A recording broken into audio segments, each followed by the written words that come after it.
2, 1. What's up, everybody? Welcome back to another great episode of the Historically Haunted Vodcast right here on Facebook, 2 years running. Maybe you caught the write-up that New York Times did with me. I sat down and did a little write-up with them back in November. So I'm excited because my guest list has been growing. I love all my guests. I don't consider it small, big people, whatever. But I'm excited about my next two guests. You know, guys know me. I'm a big Stephen King fan. We wanted sponsors for the show. Someone who's been in the show for a long time. Maybe she's watching now. So people are going to be checking in. I see comments coming. Jean Tewksbury. Jean Tewksbury is the she works at the one and only International Cryptozoology Museum. She's the Eastern Puma researcher, member of the Mountain Lion Foundation, and she's also the co-founder of the International Cryptozoology Zoology Society. And of course, like I said, Lauren Coleman, he looks for everything from Loch Ness Monster to Bigfoot. He is the guru. He's been everywhere. He's looked for Dover Demon, the Mothman, the Wendigo, Bermuda Triangle. She works with him at the one and only International Cryptozoology. So thank you, Jean Killer, for the sponsor. So about my first guest, Mr. Greenberg, David Greenberg, a very cool cat. I talked to him. Actually, we got started through a group chat about Pet Cemetery. And we ended up talking, and that is him sitting on Zelda's bed. I believe that's Zelda's bed from the original Pet Cemetery. He sent me some of these before the show. There's the kitchen that they did in the armory, in the Bangor Armory. That's where I actually got my filming permit to film some documentaries I want to do this summer. And there's some work to the house, of course, that was set on fire. Judd's house, where, come on, stupid Wi-Fi, work for me. Here's the house picture. Yes, it's kind of black and white, but there's the house at the end of Pet Cemetery when he's in there and Gage kills the fucking dude. That's the house on fire, dude. And here's the truck Donnie Green will be watching. Donnie Green drove the red truck in Pet Cemetery that killed Gage. That's refurbished. There's the Orenco truck right there, and that's what it looks like now. Refurbished, ready for the road. There's him and Donnie Green. So without a further ado, David Greenberg, author, screenwriter, director, brother. Hey. How are you, my friend? I'm doing really well, thanks. Nice to see you. Great to be here. I love it. What was your shirt real quick? Let's bring that on. Stuntman's Association. I'm not really a stuntman, but I was in LA a couple years ago and I went to the Stuntman's Association, saw a demonstration and felt like supporting them. So I got a shirt. It also looks kind of cool. It does look cool. It's badass. I got to ask you real quick before we bring Vincent on. Is that Zelda's bed that you're sitting on? That is Zelda's bed. And yeah, I knew this was going to come up. I might as well get it out of the way first. When the shoot was over, they offered to give me Zelda's bed. Shut the front door. And I couldn't do it. Honestly, it's bigger than my apartment. I mean, it's huge. It's huge. It's not a normal size bed. They made it extra big for effect. And, you know, back then they didn't have.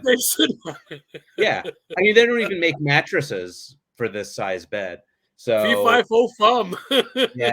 So, you know, if they had eBay or something back then, I might have taken it and sold it. But, I mean, it would be cool to have. But I didn't have any place for it back then. No, so that makes sense. So real quick, and I know you don't know him, but you guys are tied in the Stephen King universe because he did a lot of the makeup scenes. He's a makeup guru. When I say makeup, I mean like horror makeup. He does designs. He does animatronics. He did the scene in Thinner on the bridge scene when the gypsy's getting into it with the fat dude, that white man from town. So he did a lot. This is some of his work. Vincent GUASTINI. Hope I said that right. I'm Italian. Look at that. Some killer work that he's done. That's his page right there. VGP Effects and Design Studios, guys, check it out. Some more work that he's done. Killer work. I got some more pictures after. I'm just gonna bring the man on. I'm gonna bring the man on real quick before I bring him on. What is this all about? Who's this hot chick in the background? You did this. Oh, yeah. And you can't. There he is. You are next to the camera. Yeah. Yeah, there I am. That was a film that a friend of mine was doing, and he needed somebody to come in and hit on a stripper. Oh, that's a heavily tattooed and pregnant stripper. So that's no shit. That's New York style. Yeah. So let's get my guest out of the VGP Productions. Bring him right in. Vincent, what's up, brother? Hey guys, how are you? Hey. Good. How are you? Loving the Halloween shirt. Thank you, buddy. And it's Guastini. You did it again. I said it again. My girlfriend's last name is Kiminiti. She's Italian. She's gonna fucking smack me after this. I know it. It's the main boy in me, man. It's the main boy in me. So you guys don't actually really know each other, but you think so. know that you're both part of the same Stephen King universe, so that's dope. But you guys have a lot of stuff besides that. That's a lot of your earlier work, both of you. You guys are both on the bigger and better things that I've seen. Real quick, I want to bring on some shit that Vincent. Let me see if I can do this without messing up. It's hard to bring it on for me. Can you guys see that? Yeah. Check this out. Whoa. Whoa. That's from your latest, right, Vince? That was actually last night. It was for a TV movie called Dante's Hotel. And I'm not going to get into the context of what that effect is. I don't even know if I'm allowed to show it, but I figured, fuck it. You know, I'm coming on a podcast. But I'm not, if I don't give details on who it is or what the death is, I figured, what the fuck? So I'll get yelled at later, but whatever. We only got people watching. Who cares? No one's going to say anything. Loose lips sink ships. People are already tuning in. Who's this here? I don't know if I know this person. My Wi-Fi is being slow. Christina Tim, don't know it. Puppets Forever. Anybody know her?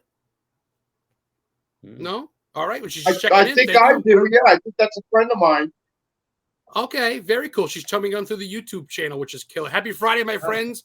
Hi, David. Thanks for joining us. People are checking in. Hi, Vince. Nice to meet you. That's my girl, Heather.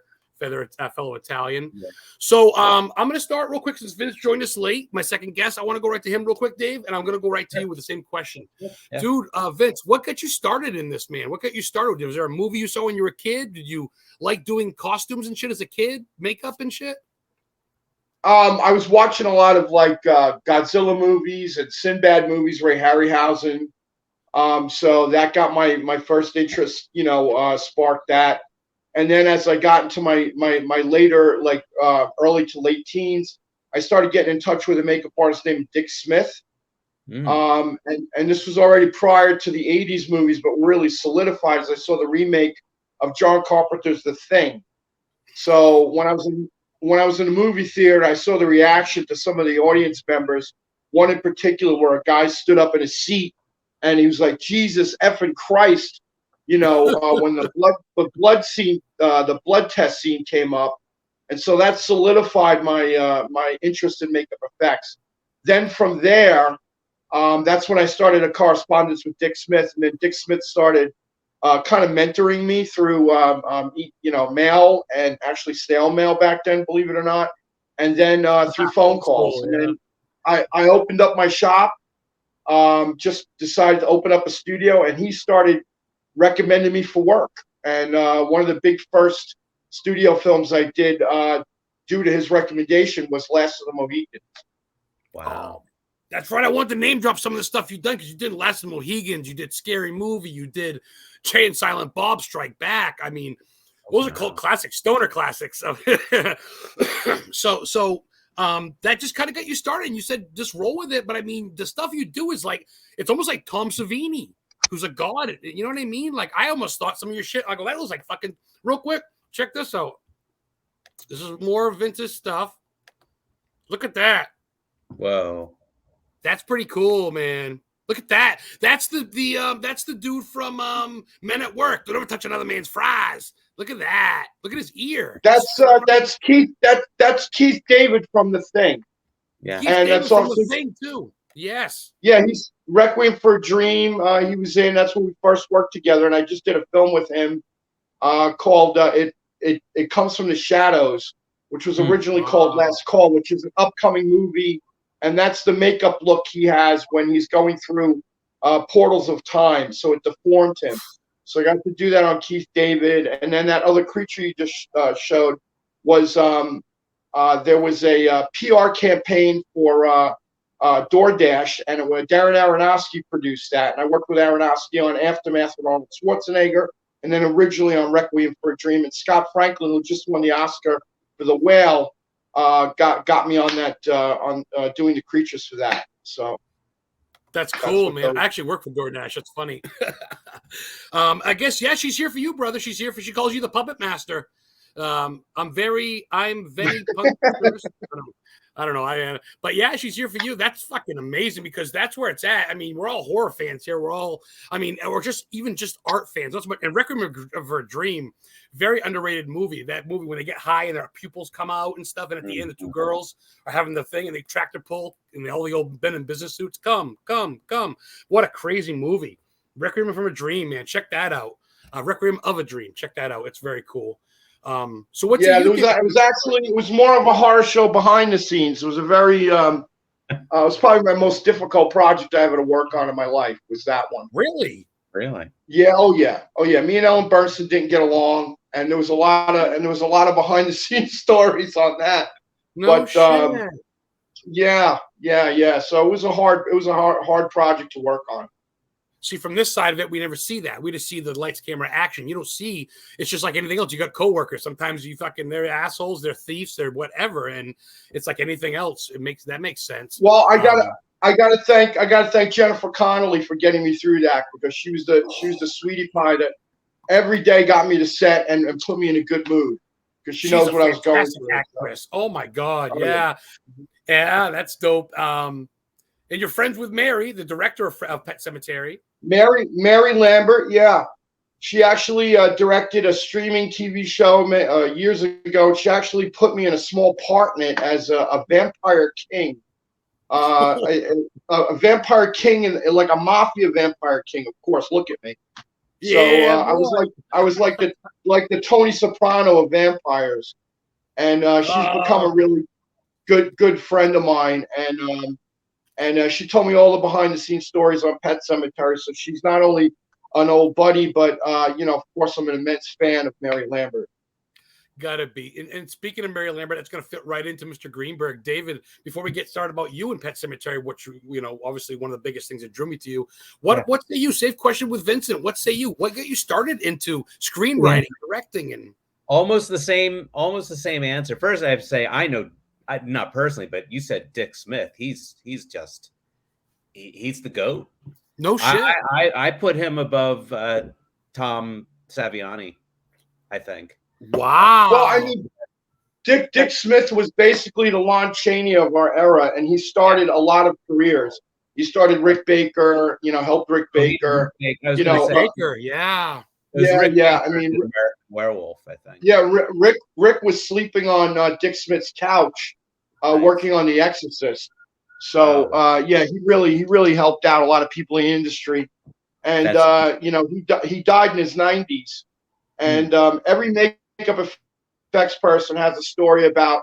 He's the only person that you could call like an uncle or a father on the phone, except before 6 o'clock dinner time, and he would give you advice. He would help you out. That's great. And he would send long explanations and breakdowns of all the effects he's ever done. And nobody in the business has that type of time or that gracious, and it will never happen ever again. That's awesome. We lost him a few years back, but he was in his 90s, and he was a wonderful man. He helped a lot of people. And I lean more towards fantasy and creatures. When I do gore, it's realistic, but it's always nice when I do get them. If I work on a studio film, like Letters of Iwo Jima, Flags of Our Father, or some other, I call it high class gore, and the lowbrow gore, tearing people apart and things like that is not in my brain, but I do it realistically or try to.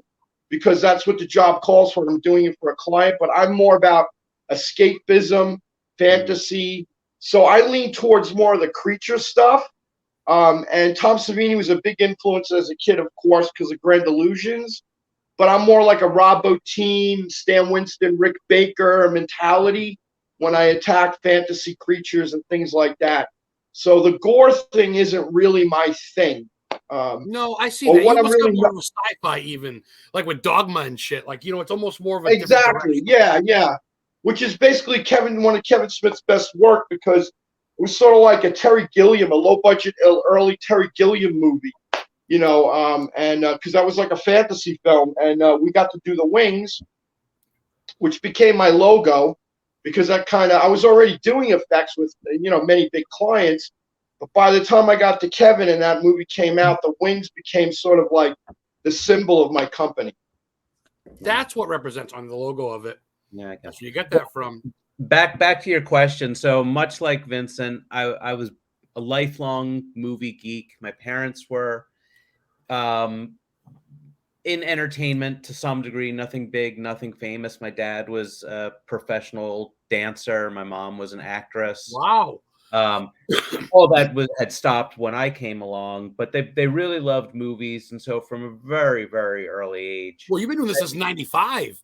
You've been your films. I mean, the short film, The True Meaning of Cool, yeah. won an award. You've been doing all this stuff. You've been doing over 60 screenplays. So yeah, it's deep with you, man. It's not just a passion. It's very deep. Honestly, I always just thought it was going to be this phase I grew out of and grew up and got a real job. It just never happened. I really can't do anything else. So yeah, I did a lot of acting, a lot of acting throughout grade school up through college, and even every now and then. I'm actually supposed to be acting in a movie this summer, small part. Started making films. Making your way to Maine. We talked a little bit. Yeah, I'm hoping to get a chance to meet you. Yeah, that would be really cool. My first couple films were animated. No shit.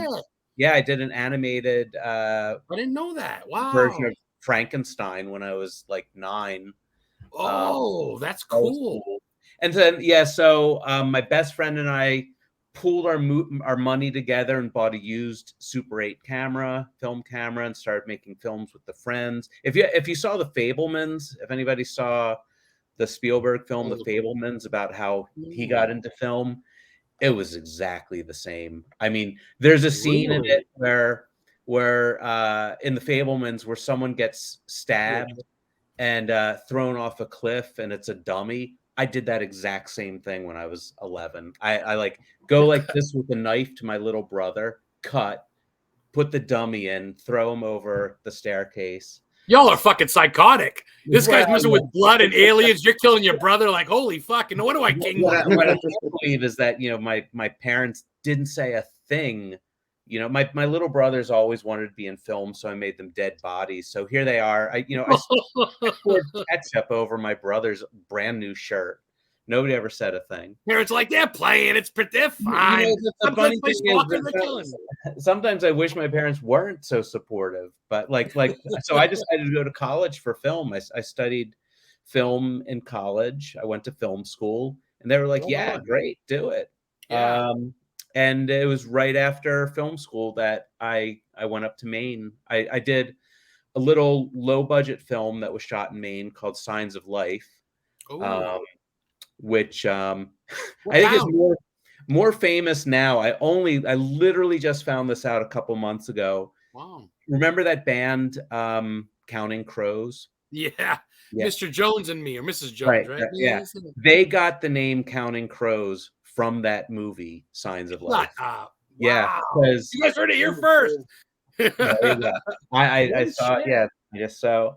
Yeah, and so did those movies. Then I always wrote. I was always trying to sell screenplays. That's a whole other story. And 10 years ago, I went out and made a feature. And then a couple years ago, I produced a feature, and I guess that's what I'm going to continue doing. I mostly write. I have a ton of screenplays out there that people are still asking for. And is that what this is right here? What is that? Is yeah. This guy. I don't know if you've ever heard of. Celebrity boxing. This guy. Yeah. He was a child prodigy. He was featured in Sports Illustrated when he was 13 years old. Up in the hood of the Bronx or some shit. Yeah. No. Philly, outside Philly. It's Philly. It's tough city. And had a career-ending injury outside of the ring when he was 19. So now he does these fights with like has-been stars and things like that. Is that him in the gray pointing at your thing? Yeah, him and Damon Feldman. Okay. His father worked with Muhammad Ali, stuff like that. Cassius Clay. Yeah, so a really great story, and it hasn't been made yet, but they're still pushing it. Well, there's nothing wrong with that. You got this too. You're sitting in the woods there. I love that. I love the scenes that you guys sent me, man. The shit you and Vincent both sent me of your work and stuff. I'm very intrigued, and I don't want to stick on it because I am a Maine boy. Right. Pardon me, beer. But we're gonna go around the room, and I want to start with Dave real quick. But I got to ask you, man. Before Pet Cemetery, have you ever been to Maine? I had. I was in Maine when I was a little kid, like No 6 shit. years old. Yeah, we had a vacation. Then in 1976, I actually just had to Google the town right before we got on. I went to summer camp. I went to summer camp at Hidden Valley Camp in Freedom, Maine. Oh, Jesus. Wow, Freedom. Yeah, that's yeah. And there was a guy in my cabin you might have heard of. Yes, you told me. Bring it up. I did tell you that.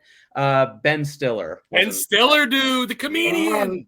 So I was hanging with Ben Stiller when I was. His 11. dad just died like 5 months ago, right? Jerry Stiller. Yeah. I have to tell you, his mom was really instrumental in my career. You know, because I was writing. I wrote movie reviews for the camp newspaper. I mean, I was 11 years old. I wrote a review of Jaws and The Exorcist. Oh, and, you mentioned The Exorcist earlier, Vinny. Yeah. Oh yeah, I saw The Exorcist when I was 10. You guys, but Ben Stiller's mother, Ann Mara, who was pretty famous actress herself, an Oscar nominee. She was nominated for an Oscar in 1980. So Ben Stiller brought his mother over. Okay, Mom, this is the guy who wrote the movie reviews, and she said to me, "Oh, you're good." And honestly, that did it. That said, wow, this grown-up who works in the film industry said my writing was good. That's what I'm doing. And that was when you were 9, 10? 11. God damn. Just like you, Vincent. You're now doing makeup. I mean, I could see you and your buddies at Halloween throwing fucking blood on people and shit, doing that stuff. So what about you, Vincent? You ever been to Maine before you did the thinner work? No, I haven't. And then when I got there, I thought it was beautiful. You know, did you really? Don't lie. It is no, nice, I'm serious. It was absolutely gorgeous. Bangor, nice. Maine, and Rockport. You know, it kind of reminded me of the small town that would be like in It's a Wonderful Life. You know, it's almost like that. You know, that the center of town. You know, there's not much crime back in Maine. then. Now this was in the mid '90s. So back then it was like one little theater, and I got to see like Kids was playing there. And in Rockland, Maine. Yeah. That little theater, and they had these little like art festivals. It was a really beautiful, quaint, little place, and we had a hotel room that overlooked the lighthouse over there in Rockport, and so it was an amazing experience, and and working with Stephen King, and then Tom Holland, who became a lifelong friend after that, to the point RoboCop later on. Who directed Fright Night and Child's Play, for the people that don't know who that is. And he was developing a project called Day of the Triffids. And so after Thinner, I started doing designs for him. And that project didn't go anywhere. But later on through the years, he hired me for certain things. We became friends. I started producing films. Both on a low budget end. Sorry, I'm getting produce then. Well, I knew you did like animatronic type shit, but I wasn't sure if you produced, and you do produce then. That's cool. I've been producing and directing. So films that ranged from anywhere. When I first started was with Jennifer Bean and Michael Bean as partners. So the actor Michael Bean, and from there they gave me some directing gigs, producing gigs. And then from there, I went and directed a found footage film that got a 90% on Rotten Tomatoes. And then I started getting called for films that were in a bigger budget, like the remake of Silent Night, Deadly Night, which was called Silent Night, starring Malcolm McDowell, which was like a $5 million budget, and was. It's an old horror movie. Like, I didn't do anything. I swear. He might have. He'll come back. Oh, well, I was just getting into that. Well, real quick, Jean, our sponsor, that's her. Hi, Jean. She is the International Cryptozoology Museum. She's the she's runs everything. She's like the chick that you want. She'll go in the woods with Bigfoot. She's from that area. She's introduced me to a lot of the thinner sites in Thomaston, Rockland, Friendship, Maine. That's her neck of the woods. Beautiful, David, out there. Do you like Rockland? I do. I lived there for 2 years. I lived in No fucking way. Did you really? I lived in I've lived in Maine. I didn't know that, brother. Yeah, we didn't get into this. The year I was graduating college. So my dad had a bakery cafe in New Jersey on the banks of the Delaware, and the landlord decided to up the rent astronomically, and my dad was like, "Yeah, screw that." So one of his very regular customers was this rich lawyer from Bucks County who had a house in Bar Harbor, and he said, "You know what you should do? You should relocate to Maine and open it there." And my dad was like, "Okay." So he did, and so we didn't open in Bar Harbor, but I moved up to Maine in the summer of 1987 to help him renovate the building. And yeah, he opened a bakery and restaurant, actually a live music venue that I hear Stephen King went to a couple times in Blue Hill, Maine. Blue Hill. Wow, you're dropping shit most people in Maine don't even know. Yeah. Well, yeah, I have lived in Blue Hill, which is right down the road from the Blue Hill Fairgrounds where Charlotte's Web is supposed to take place. That's where E.B. White was from. Yeah. Do you know that they had population 1,200? Wow. So I got to say this real quick because my brain's shooting all around. Pet Sematary came out in 88. You moved here in 87. That's what got you the gig is moving here probably. That helped, right? Yes and no. So I moved I moved up in summer of 87, moved back to Philadelphia in December of 87, and then in spring of 88 the crew, the producers of Signs of Life, were coming to my dad's place. He was making chit chat with them. He said, "Oh, I have this kid who just graduated film school, blah, blah, blah." And I called the guy like every week, "Do you have a job? Do you have a job? Can I have a job?" And he's like, "I don't know. So actually, I finally just one day just got on a plane and just walked into the office and said, "I'm here." Shut up. Yeah. And so I worked on Signs of Life for 3 or 4 months. I finished Signs of Life on a Saturday. I gotta watch that now. I gotta watch that. Yeah. It's a nice movie. I finished Signs of Life on a Saturday, and then Monday started work on Pet Sematary. Yeah. I mean, no, and I'm not trying to be like whatever, because God bless, good for you. But talk about right place, right time. Ben Stiller's mom, the Pet Sematary thing. It's not handed to you because you've earned it and you've worked hard for it. But goddamn, Dave, why not, right? Why not? That's what I figure. Why not? And then you're so cool. I was in the Pet Sematary group, and you said, "Oh, that was so fun to work on." And then my brain got a boner, and I go, "I got to message this guy." I'm a big Stephen King dude. I had to message you, and then it's been instant friendship since then. We've communicated. You talked about between you and me, and I guess the 13 people watching for now. You're possibly coming up to Maine this year to work on a film, and you'd like to meet me because you might be towards Greenville. You've never seen Mount Katahdin or the B-52 bombing. No. I'd love to take a day out and take you out, my lord, my friend, and maybe get some pictures and get you to sign my DVD. And Vincent, we lost him. Vincent, if you're watching, I don't know. He's not even in. Please just shit. I don't know. Let me see if I can message him real quick. Yeah. So I gotta ask you, man. Did you know about King before this stuff? I mean, sure. Yeah. I mean, I read Carrie. Then, though. He wasn't that big. Carrie was big, but 88, Stephen King was still small fries. You know what I mean? Oh, was he? Well, I mean, he had already done The Shining. The Shining was 1980. Oh, even that's though true. He doesn't like it, but that's true. No, I knew Stephen King pretty well, and you met him. I did. I met him once in the Pet Sematary office. Please try again. Tell you that one of the coolest things I've ever seen was, though, we were in the Bangor airport. Langoliers was filmed there. I've been there. The Langoliers. Those things. Oh, yeah. Sorry, we were filming in the Bangor airport, making it look like the Chicago airport. And so I'm there on the set, and I look over, and Stephen King is coming out of the gift shop in the Bangor airport. And I thought, that must be the coolest thing in the world, to come out of a store, look around and say, oh, look, they're shooting a movie. I wonder what movie it is. Oh, it's something I wrote. That's got to be the coolest thing in the world. See, and that's why you dig it, because and honestly, dude, I don't believe in false prophets. I believe in myself first, especially after everything I've been through. I've been through it all, you know that. But at the same time, going to the same high school as him, my my homeroom teacher, Prudence Grant, she's probably dead now. She was Stephen King's English teacher. She goes, I never liked his work. I'll never forget that. Really? And, oh yeah, he grew up in Durham. He after his dad died, he moved. He said he'll be back in a few minutes. His messenger's not working; it's overheating. So it's you and me, brother, one-on-one for a while. That's fine. Do that. Sure. I'm gonna brag a little bit about it because you were interested and you didn't know about it. He went to Lisbon High School, Lisbon Falls, Maine. He was a Greyhound like me, but he lived in Durham. It's a town across the river. Excuse me, from the Androscoggin, named after Indians, like all of Maine. Yeah. And he grew up in this house. I've been there. Right next door is the oldest Methodist church in New England. Wow. 1821. That's still there, at least. That's still there. It's the oldest one.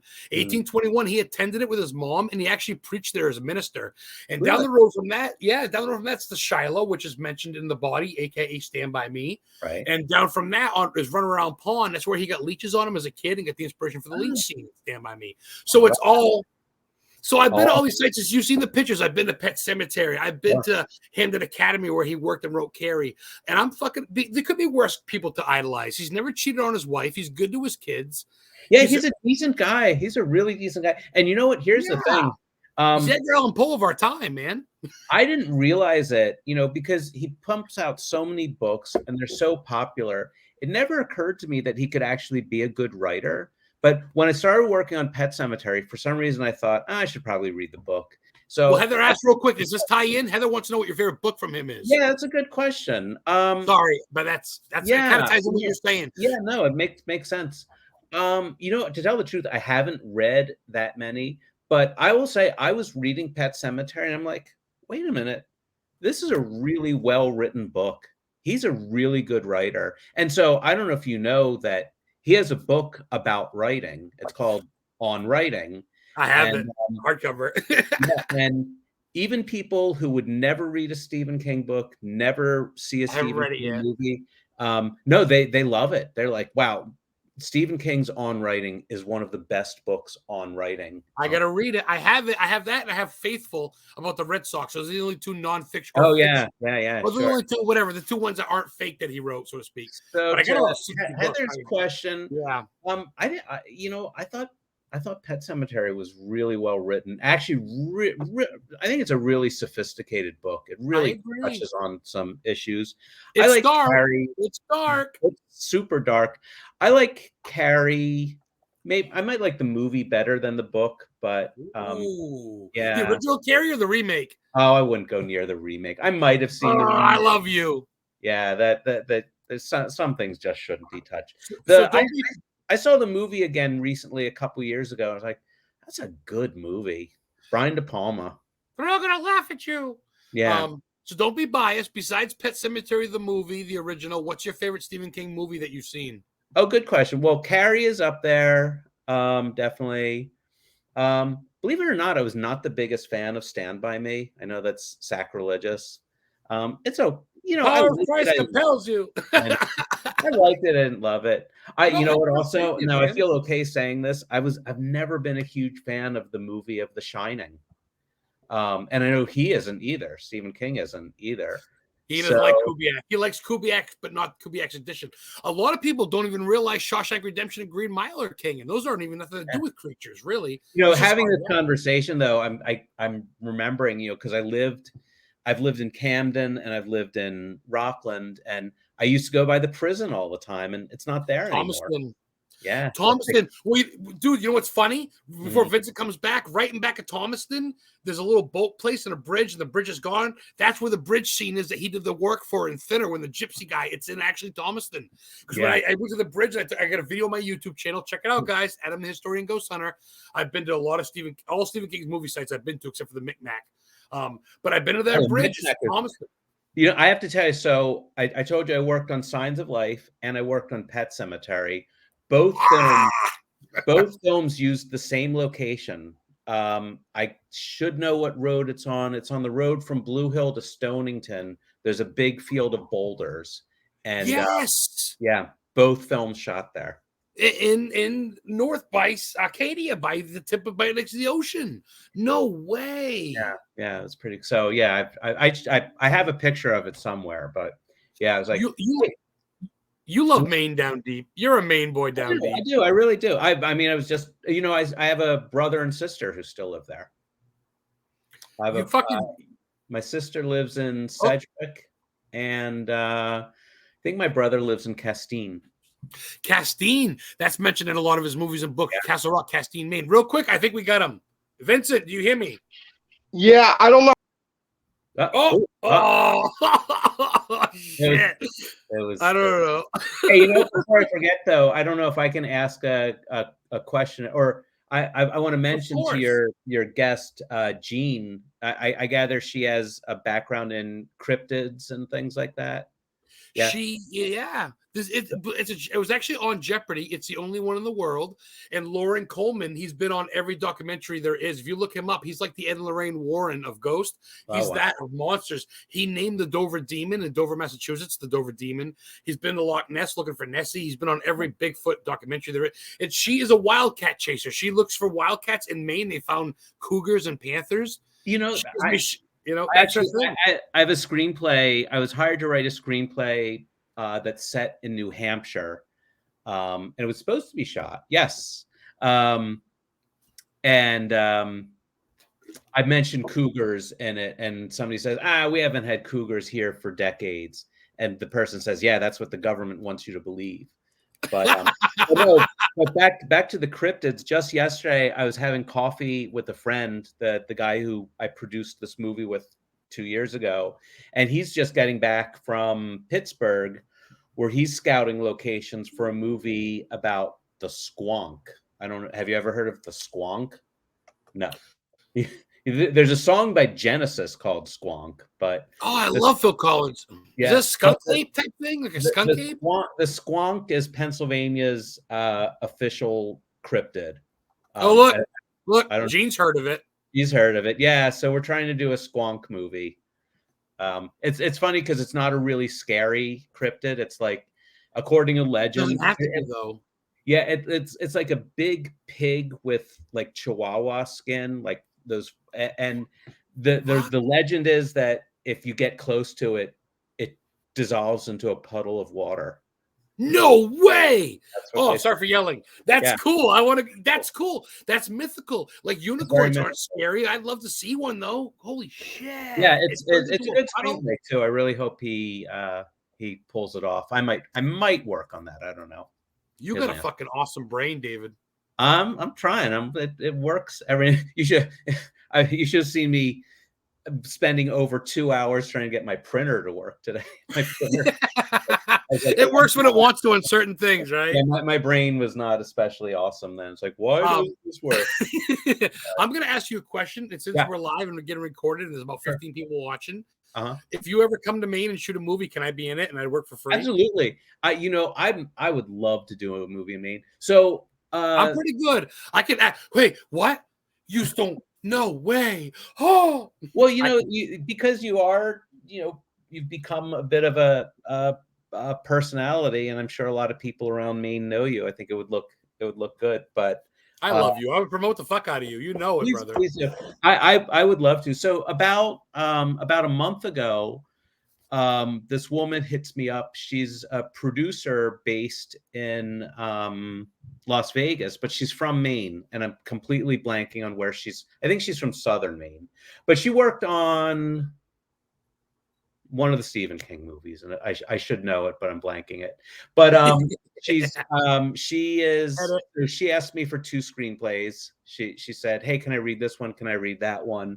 And I was like, "Hey, maybe we could go make them in Maine," but I haven't. So Casa, I'll hook you up in Brownville area. I'm 30 minutes from Bangor, which I want to bring to the group too. You're an author. You've written yourself. I wrote a book. On screenwriting. What's the name? Where can people find it? Let's promote it. It's on Amazon. It's called Screenwriting for Micro Budget Films. So I'm really into the very, very low budget indie films. And part of it, I will tell you, I don't know if this is sacrilegious. part of it was the experience of working on Signs of Life and Pet Sematary. So I love Pet Sematary, but that was very low budget for the time. it was Yeah, pretty even low now, budget, really. but going from Signs of Life was $1 million, and Pet Sematary, depending on who you talk to, was either 16 million or 20 million, but it was considerably more than Signs of Life. And so on Signs of Life, I worked in every department on the film. One day, I'm picking up trash. The next day, I'm working in props, and you just do everything. I was once on set for 45 hours straight. That's like not going to sleep, not washing. That's what it's like when you work on a low budget indie film. And like one They don't have day, labor laws when it comes to films. They don't have labor they laws. do. I don't think No one gives a fuck. and if I, it's the kind of thing where it's the first film I'm working on. If I made a fuss, I would have never worked on a film again. Not worth it. I get Not you. You worth can it. always sleep when you're dead, right? And the funny thing is, so I worked these 45 hours straight, and for some reason, my mom was up there. My parents were divorced, but my mom was visiting. So I walk into my dad's place, and my mom is there. I've been up for 45 hours, and she looks at me and she said, "I've never seen you look so good." Because here I was living my dream, working on the movies. But going from $1 million film where everybody pitches in and there's no ego to going to a big studio film with lots of money. And I don't want to tarnish anyone's experience of the film. And the crew is generally really cool. I was friendly with the people I worked with, but there was a lot of ego and there was a lot of waste. You talking about Pet Sematary?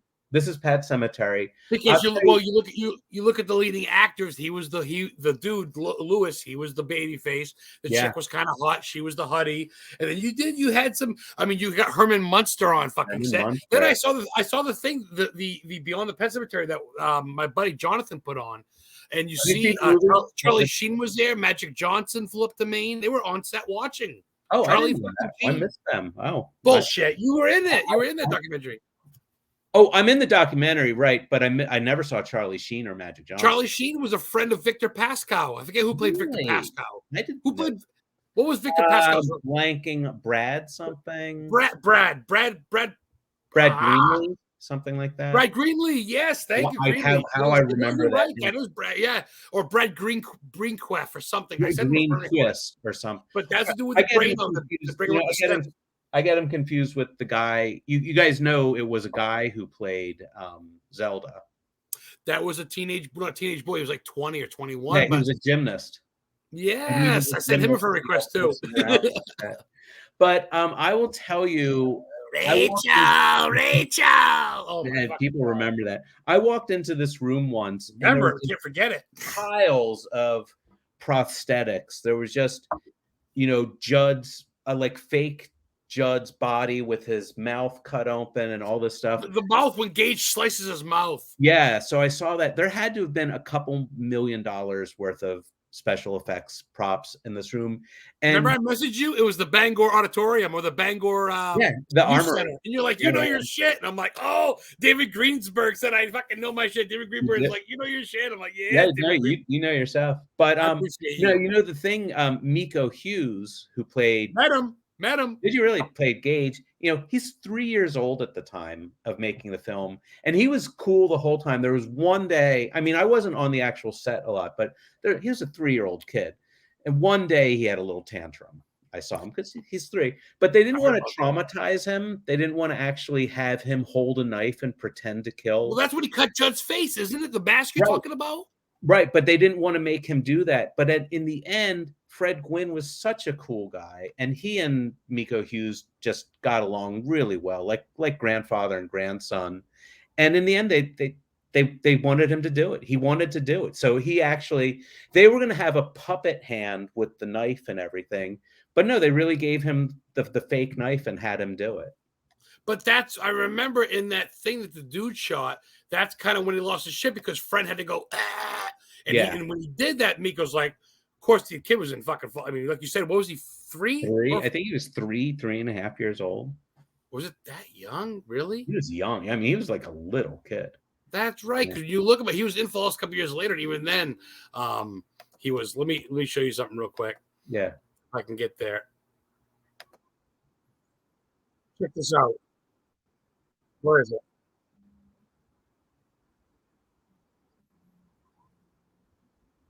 Oh yeah. Here it comes. Ready? Is that him? Wow, you know what? That looks like him. That's crazy. I think he lives in Jersey. I think he lives near me in central Jersey or something. Crazy. But yeah, so that actually, so it was a long-winded story. That's actually what really got me into working on indie films, just because I saw so much money. Oh, okay, here I have to tell this story, and it's not a very flattering story, but so I was in the set construction department of Pet Cemetery, meaning I basically just drove around and bought wood. I drove what? I bought wood. Bought wood? Oh, from lumber yards and shit. I was going to lumber yards, and all I did was buy hardware and wood and stuff. So one day they said, Dave, can you go up to the airport? We're getting a delivery of a mahogany banister. And here's a check for $3,500. I'm like, they're spending $3,500 on a mahogany banister. Couldn't they just get pine and paint it to look like?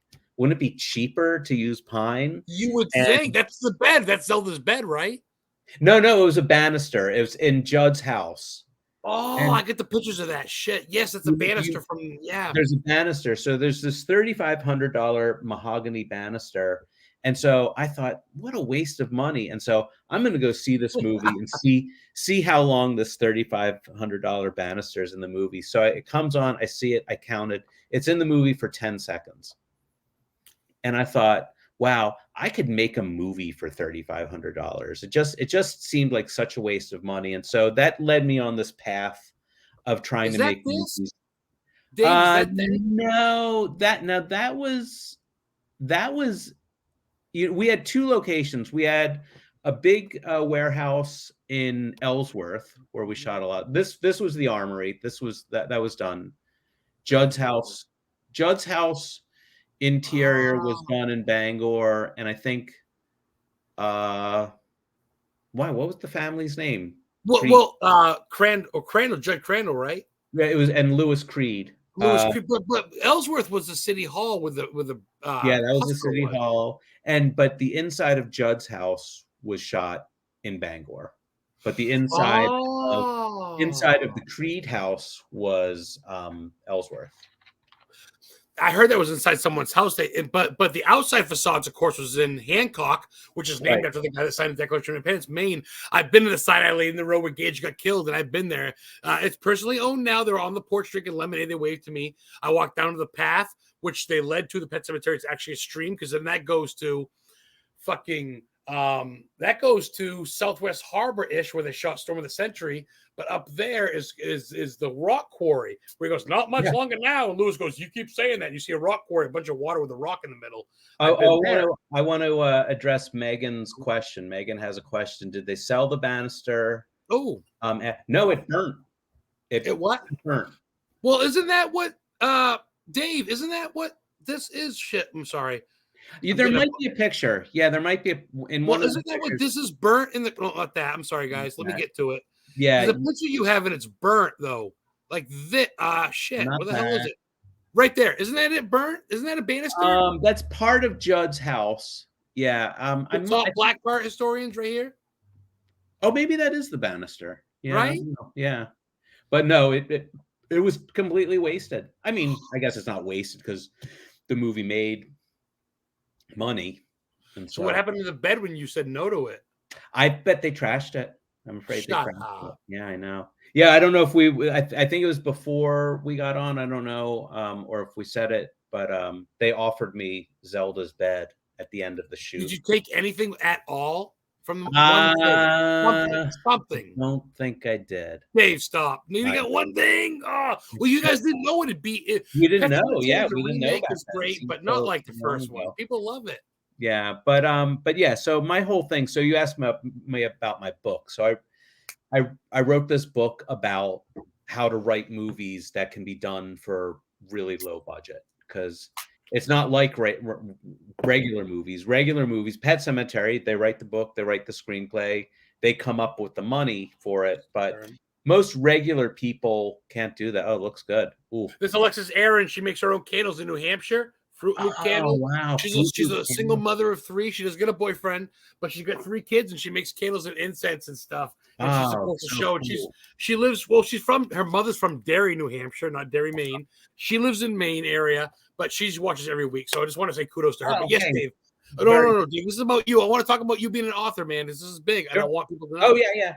No, so I like low budget film. You know, my thing too is, you know how there's people out there who are really into like indie and underground music. They always want to find some band nobody's ever heard of. Calling the Herd. Yeah. Last time I was in Maine, I can't remember. I forget how I stumbled upon it. This whole sort of, I don't know what you would call this, like country hip hop scene that's up there. Really? Yeah, I forget what it's called. There's this band that does like in Maine. I used to sing Calling the Herd. I opened up from Mushroom Head and El Nino, Slipknot type bands. I've been compared to like Pantera, Lamb of God, Roddy Buddy. You know what I mean? Like metal shit. But country's cool. I love David Allan Coe and I love Michael Jackson type shit. This was wild. And I saw videos and it got huge crowds out in the woods to see this band play. I don't know. I'm blanking on the name, but I thought that was really fascinating. But anyway, so I'm like that with movies. I'm always looking for indie underground movies that nobody's ever heard of. And sometimes I see a really cool one. Sometimes they're bad, but every now and then it's worth it to me. And so I want to teach people how to write that kind of thing with the technology everybody has. I just got, the new iPhone 14 Pro Max because I want to make movies on it. It's cinematic quality. So I think everybody should make a movie, but you should read my book first. Looking for my computer charger. Heather, I know you're downstairs. If you get the computer charger, I want to bring it up to me if you get a chance, just because my phone's at 37%, my computer. I think that's great because I love to learn. I want to expand. I didn't go to college. I didn't go to school, but I think I can make a film. Maine, as you know, has got lore from pirates to witches to mermaids, to the B-52 crash site, to Stephen King, to you name it. And I want to do a documentary this summer on Stephen King. I know his school teachers. I know his school. I know his librarian. I know where he grew up. I know where he attended. I know where movies were filmed. I go, fuck it. No one's really done a big documentary on just him. Right. I waved to Tabitha 3 weeks ago at his house in Bangor. I was at the Red House. I go, Tabby! And she was there. She goes, hey. I go, Tabitha. Somebody wants to know the name. Is that your real? Is Lucum Spookum your real name? That can't be fucking right. I hope so. The book is called Rewriting for Micro Budget Films. I'm sure we can. I'll post a link. I posted some links. You guys go to Historically Haunted Vlog. You should check it out. But it's on Amazon. I'm personally going to message Dave so he can sign it for me. I want a signed copy. But maybe if he comes to Maine, then we could split a lobster roll and go check out some cool shit. No, I need my own lobster roll. I would love whatever. I would love it though. I would love to bring you to whatever. Bring you some old stomping grounds, man. Yeah. You've never been to, what was it, Mount Katahdin or Greenville? Is that correct? I have not been up there. I have a friend. I have an old friend I've known since I was 10 or 11 who lives way, way up in what's it called, Lake Portage or something like that. Yeah, he's dropping stuff no one's ever heard of, brother. Yeah, wow. That's like it's basically Canada. It's basically Canada. Anything past Bangor, it's Canada. It's Paul Bunyan land, Presque Island shit. Yeah. Like I said, I honestly live in it's actually a town called my name. It's Adams. It's by LaGrange, by Milo, by Brownville. Sure. Yeah. I know. He's bumfuck. But it's windy. It's by Mount Katahdin. I'm 35 minutes from the Appalachian Trail and 45 minutes from Bangor. That's pretty sweet. That's good. But yeah, I get the DoorDash by Kings. Bangor's kind of neat. You spent some time there. We're at about 5 minutes to an hour. You might have to go a little bit over because I'm dying. That's fine. Yeah, it's good. I mean, the funny thing is, I always think Maine just feels like a place where there should be horror movies taking place, and yet I think statistically, it's like the safest state in the country. Stephen King didn't need much. All his movies, but his books which turned into movies. I think he's got more than any author. They're all based on lore. Everything from the Wendigo to just pirates, witches, these things, the Salem's Lot, these vampires. It's all New England lore. There's vampire lore in Connecticut, Rhode Island, Massachusetts has got the witches from Salem. Come on, dude. I was looking into that. I was actually supposed to be doing a vampire movie. I had a vampire movie ready to go. I read Lestat. Oh, Anne Rice. God bless her. It completely funded, even had a distribution deal, and it fell apart. And it was so rough. Luke, it's called, we'll post it somewhere. It's called Screenwriting for Micro Budget Films. Screenwriting for micro budget. He's got over 60 screenwrites in his pocket, and I'm sure he's got numerous ones he hasn't even released yet. Screenwriting is basically it's a fucking book. You're writing books, Dave. Yeah, I wrote yes, I have written over 60 screenplays. Of those 60 screenplays, maybe 5 have been produced. So I'm at this level where people just say, "Hey, Dave, can you write a screenplay?" I'm mostly a writer for hire. I rarely come up with my own stuff. People say, "Hey, can you write a screenplay?" This actually happened about 10 years ago. Someone said, "Hey, I want to do a movie about teenage vampires." And I was like, "I think that's been done." And he's Twilight. Like, "Really?" Yeah, he somehow had never heard of Twilight. And I'm like, "Yeah, I'm pretty sure there's this thing called Twilight." But that's romantic cheese, though. I feel like you could put a little spin on that. I did it, but that never got made. But yeah, I'm trying to get stuff made. I have for some reason an Indian production company is looking at one of my screenplays for Netflix India. Brownville's nice. Netflix India, that's very cool. I looked at your bio and of course the stuff you sent me, and you're kind of all over the place. And I don't want to stick to just Stephen King shit, but you know me, that's what my heart is, and I got to dive back to it. What did you think of Pet Sematary, having not read the book, when you found out this kid gets killed, which is one of the first times in cinematic history where a child gets killed? Well, I bet you can think of another one. There's another. Well, I can think of 2 significant kid deaths. One, Jaws, obviously. Oh, Jaws. Dude, I met him. I met the kid, Alex Kinnister. His real name's something Voorhees. I met him at the Caricon with Nico. Here, I'll give you a hint. I don't want to spend too much time, but think Halloween. No, a kid doesn't get killed in Halloween. I'm not going to make a guess. If you ever saw John Carpenter's earlier film, Assault on Precinct 13. No. Well, one, it's a good movie. I think it's a fog or something. This little girl eating an ice cream cone gets shot. I'm like, what? Who kills a little girl in a movie? What is it called again? Assault on Precinct 13. I never fucking heard of it. It sounds like 1975. I think it was the film he did before he did Halloween. Wow. Yeah. Let's dive into some personal shit because this is fun. What's one of your favorite go-to just all-around movies that you haven't worked on? Like, what's one of your inspirations or what are your go-tos? It's interesting. What Vincent was saying earlier. Oh, thank you, Danny. Oh, thank you. I saw Jaws when I was 10, and that did it. You mentioned that a couple of times tonight. Yeah, Jaws, and the worst thing is, it is such a cliche among filmmakers of my generation. Emilio Estevez and Charlie Sheen reportedly can recite Jaws word for word. They love it so much. Steven Soderbergh. That's so stupid. I love it. That's my bucket list. It was all filmed in Martha's Vineyard, Massachusetts by John Belushi's grave. Right there, the bridge is still there. The rock bridge that Jaws was filmed at, and it's based off the 1921 shark attacks in New Jersey. Atlantic City, yeah. Atlantic City, New Jersey, yeah. Good man. So are you fascinated with water or just sharks? No, it just got. So I saw that when I was 10. When I was 12, I got to see on the big screen Alfred Hitchcock's North by Northwest, which is it's a mind fuck. Yeah, it's not even Hitchcock's best film, but I saw that and I said, "This is what I want to do. I want to make movies. I want to make people jump out of their seats." Look who came in for the fucking matinee. Look who came in for the encore. What's up, Vinny? You trying to dodge us, motherfucker? What's up, brother? No, I'm having. I had a charger overheating, and it overheated my phone. Wow. So and I was at I'm at my home instead of my studio. I should have went to the studio and did this, but I was doing it here, so I had That's this issue. All right. You get a pass. You'll have to come back on as a guest. That's all. You have to come back on. You have to promise me that. We've talked to Dave a lot. I know Dave probably. If Dave, you can stick around if you want. I'm happy to. Yeah, I cleared. You don't mind? Yeah, no, it's cool.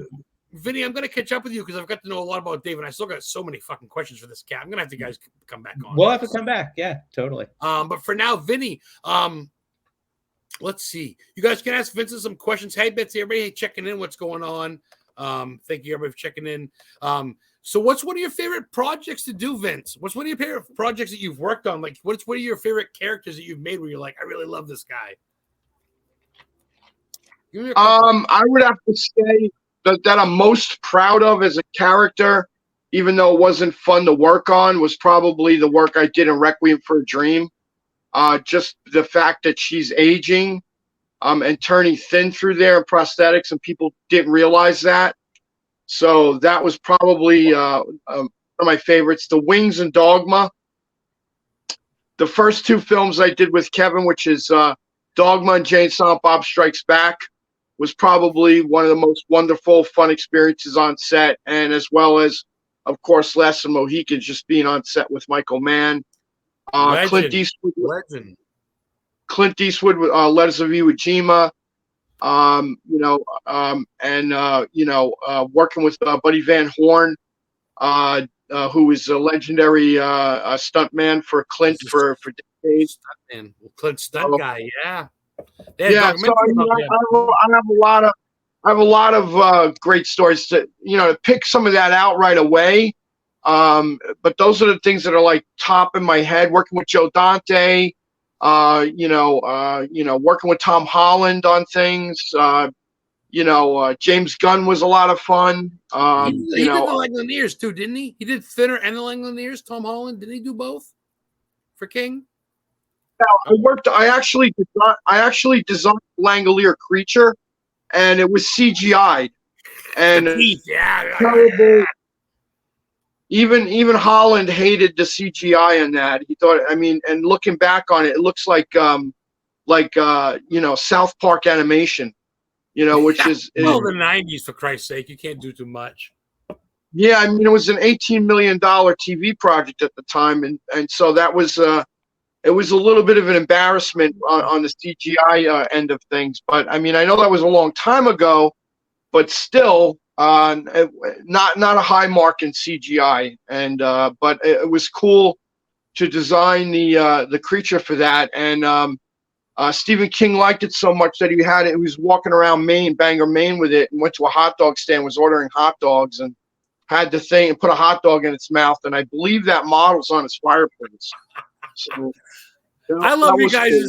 I love you guys' main stories, man. You guys both get some ties, David. Go ahead. Well, I was just gonna say, I just IMDb'd you, Vince, and saw you worked on Neighbor, the movie Neighbor. Yeah, sure. Yeah, I know that guy. I knew a ton of people who worked on. Wow, actually, I actually lived with a girl. That was Robert Mastantonio, who's a good friend of mine. Yeah, yeah. And, that was a fun movie to work on as well. I lived with the cinematographer's ex-wife and she was a production designer on it. I'm not going to say names, but that was a while back. So off the top of my head, I can't remember everybody on that crew. I know a lot of people who worked on that. That's cool. Well, I got to ask you, and I know I don't want to beat the dead horse, and I get it. I'm a Stephen King fucking boner rider. But I got to ask you, because me and Dave talk about this, because Dave kind of knows the Thomaston, Rockport area. I've been to the bridge. It's actually gone now. But the remake bridge next to the boat ramp, next to the ocean, where Thinner, where the gypsy fights the white man from town. You did a lot of work on Thinner, dude. That's why I brought you on. I'm a King head, man. I grew up at the same high school as him. I've been to where he grew up, his church. So for Thinner, you did a lot of that work in that dream scene, right? The gypsy scene and shit. This is how it went down. So I get it. This is the Thinner podcast. So the hell with all my other work. No. I want to hear. No. And I don't mean that shit. No. We're going to talk about the I like cold pasta, but don't give me cold pasta. But I do want We're to know gonna- the thinner real quick. We're going to talk about the seals at Rockport and the. I can chime in. I told. I'm here to change the podcast to just talking about that. No, but anyway, to get back to podcast, I'm gone. You guys can take over. I was telling Adam. I told Adam a week or so ago. So I've spent a lot of time in Maine, and I know what driving through Camden is like in the summer. The traffic is there in Camden, and so I was up there in October, and traffic in Camden was insane. I'm like, what is going on here? This is July traffic. This isn't October traffic. And I said, they must be shooting something. And yeah, it was thinner. Well, I mean, that whole way. You were there while he was shooting. So blocked off. Going up to visit my dad. I just gotten married or something. I drove up to me for the weekend. The traffic point, I remember trying to get to set. Yeah, traffic. Yeah, I lived in Camden. Yeah, I knew the back roads. Pretty ride. Just you better set aside an hour and a half of your time. Oh, God, yeah. So to get back to your question on thinner, there was who's in poor health right. He was on The Howling, and he was Oscar nominated and winner on Mrs. Doubtfire. Doubtfire, yeah. That actually got the job, and then what happened was, because of the connection through Dick Smith and me working for Laurel Entertainment, who did like Monster.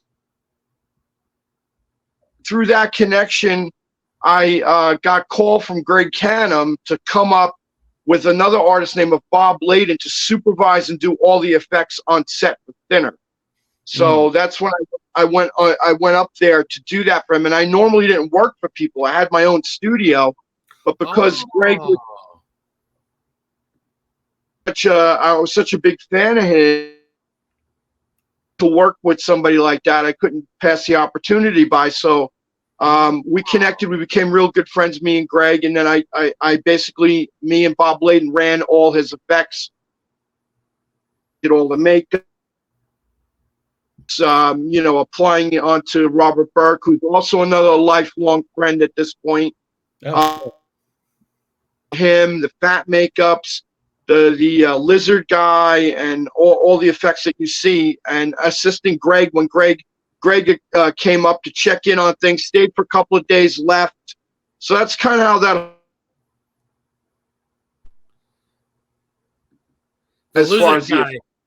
The lizard guy, that's the guy from the HBO series Oz, the Nazi guy in jail. And at the end, he's like, Jesus Christ, in his face, he looks like a lizard. He's gone as well. I think he recently passed away as well. Oh, no shit. He's a really nice guy. He played Hopley in the movie, who shoots himself. Yeah. And he was in a ton of movies, horror. I mean, you name it. And great guy, just a great guy. And well, that's gonna bring me to my next question, real quick. Do you guys stay in contact with these people after? Do you have their cell phones, their emails, or Facebook, I guess, or MySpace, whatever the fuck? Do you guys stay in contact with certain people, Vince? Of course, yeah. Like I said, Tom Holland's a lifelong friend. Robert Burke is a lifelong friend. Mary. Mary's a lifelong friend. Definitely there are a number of people that after the film was wrapped, that still affected my life. So I was, Mitch Galen, who's a producer, I stayed in touch with. So yeah, there was a lot of those people from that set that I'm in touch with. Or I don't really. I mean, I worked on those two movies 35 years ago. And then I really didn't work on, so at the end of the shoot, I had worked on these two movies back to back for 6, 7, 8, 9 months or something. My first movies, I'm 22, 23. And I thought, okay, I've now worked in every department on a film set. I could do this for the next 40 years of my life, but that's not what I want to do. I came to realize that what I do best and like most is write screenplays. But I mean, you must run into the same people, just like Vince. You must run into the same fucking people and go, oh, whatever the fuck, Tommy, Mike, Steve, whatever. Yeah, I mean, I'll bump into someone here and there. I keep waiting for Vince D'Onofrio. You guys know Vince D'Onofrio? You would know Vince D'Onofrio. He's, of course. Men in Black. He was the monster in Men in Black. And Saving Private Ryan, of course. But he made a really low budget horror movie a few years ago. Anyway, I wrote about it in my book. Well, he was in Signs of Life. I actually body doubled for him, even though he's about a foot taller than me.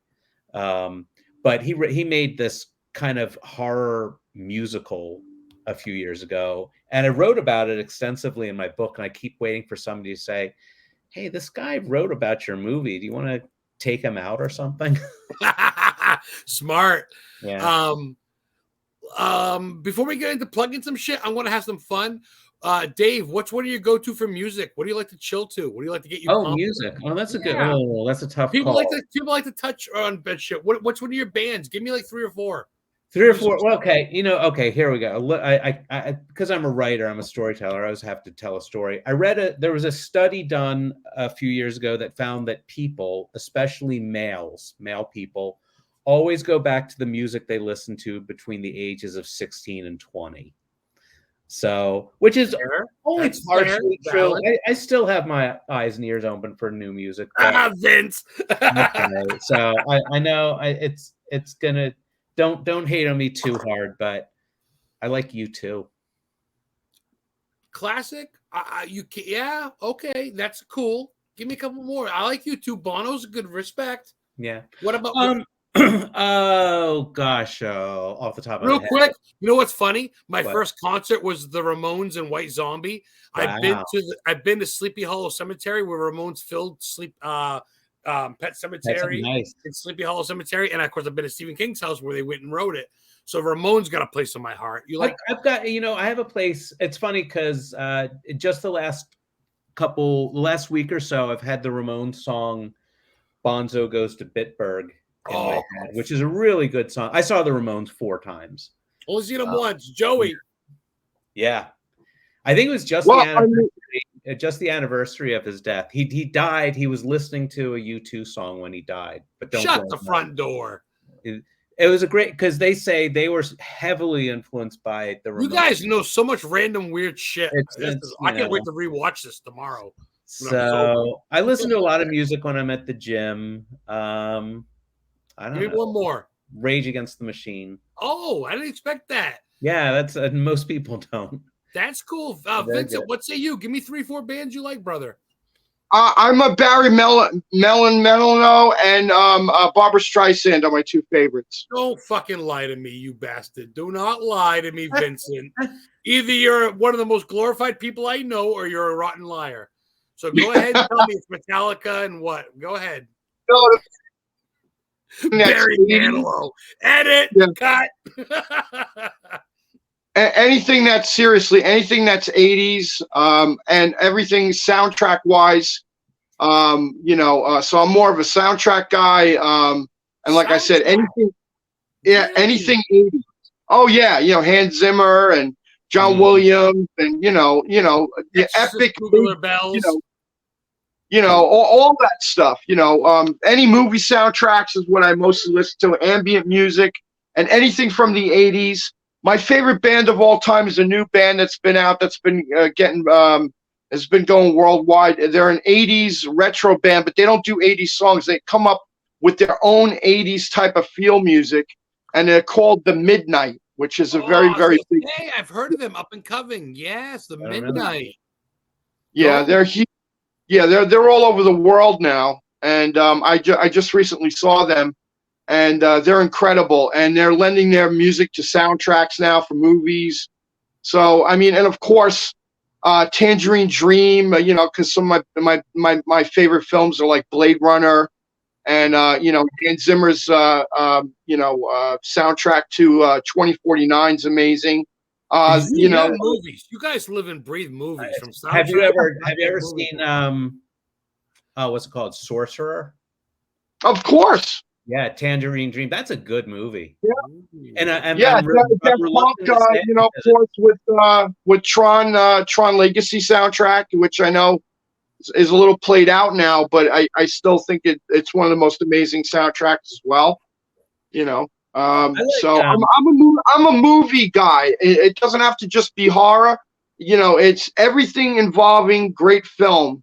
So I'm a cinephile. You know, Stanley Kubrick's my favorite director of all time.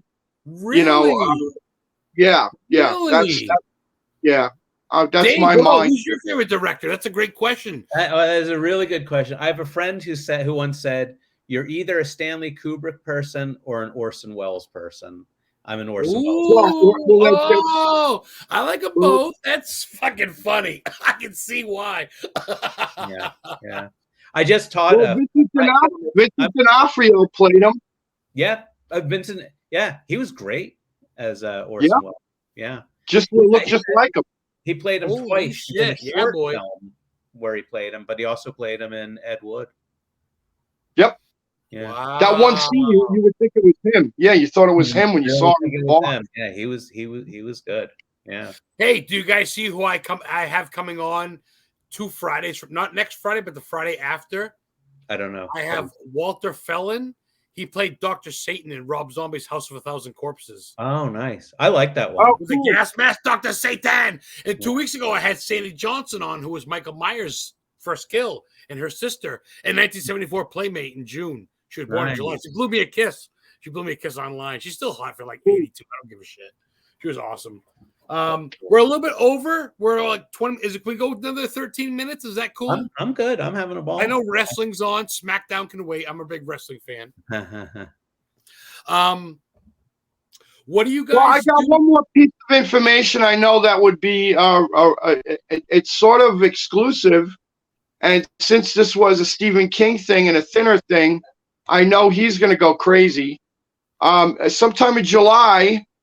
There is the prop person, Carly, who did all the props on Stephen King's Thinner, who's become a producer and director of her own right in San Diego. She is now putting together, and I'll have the dates and everything, and it'll be announced, but they're getting a reunion together for screening in San Diego for Stephen King's Thinner. Shut the fuck up. A whale's vagina. They're going to go way out there. Yeah, San Diego. Sorry. Yeah. And Tom Holland and other people. Do you guys do meet and greets? Do you do Paracons or not Paracons? I never have. Do you guys do, like, you know what I mean? Like horror conventions? Do you guys do that shit? I want to. I wrote a screen. Yeah. There's Monster Palooza. You know, I'm always at Monster Palooza most of the time, and I either display at the museum or I'm a guest. So of course, yeah, Monster Palooza is huge out here. Dave, do you do that? I never have. I've always wanted to. I want to check it out. They have Monster Mania. There's like 2 Monster Mania. I saw Rocket Shock in New England, and now they do ScreamCon, the lead singer of that band. And that's where I met Miko, Kane Hodder, who plays Jason. I met that hot chick in Halloween. What the fuck is her name?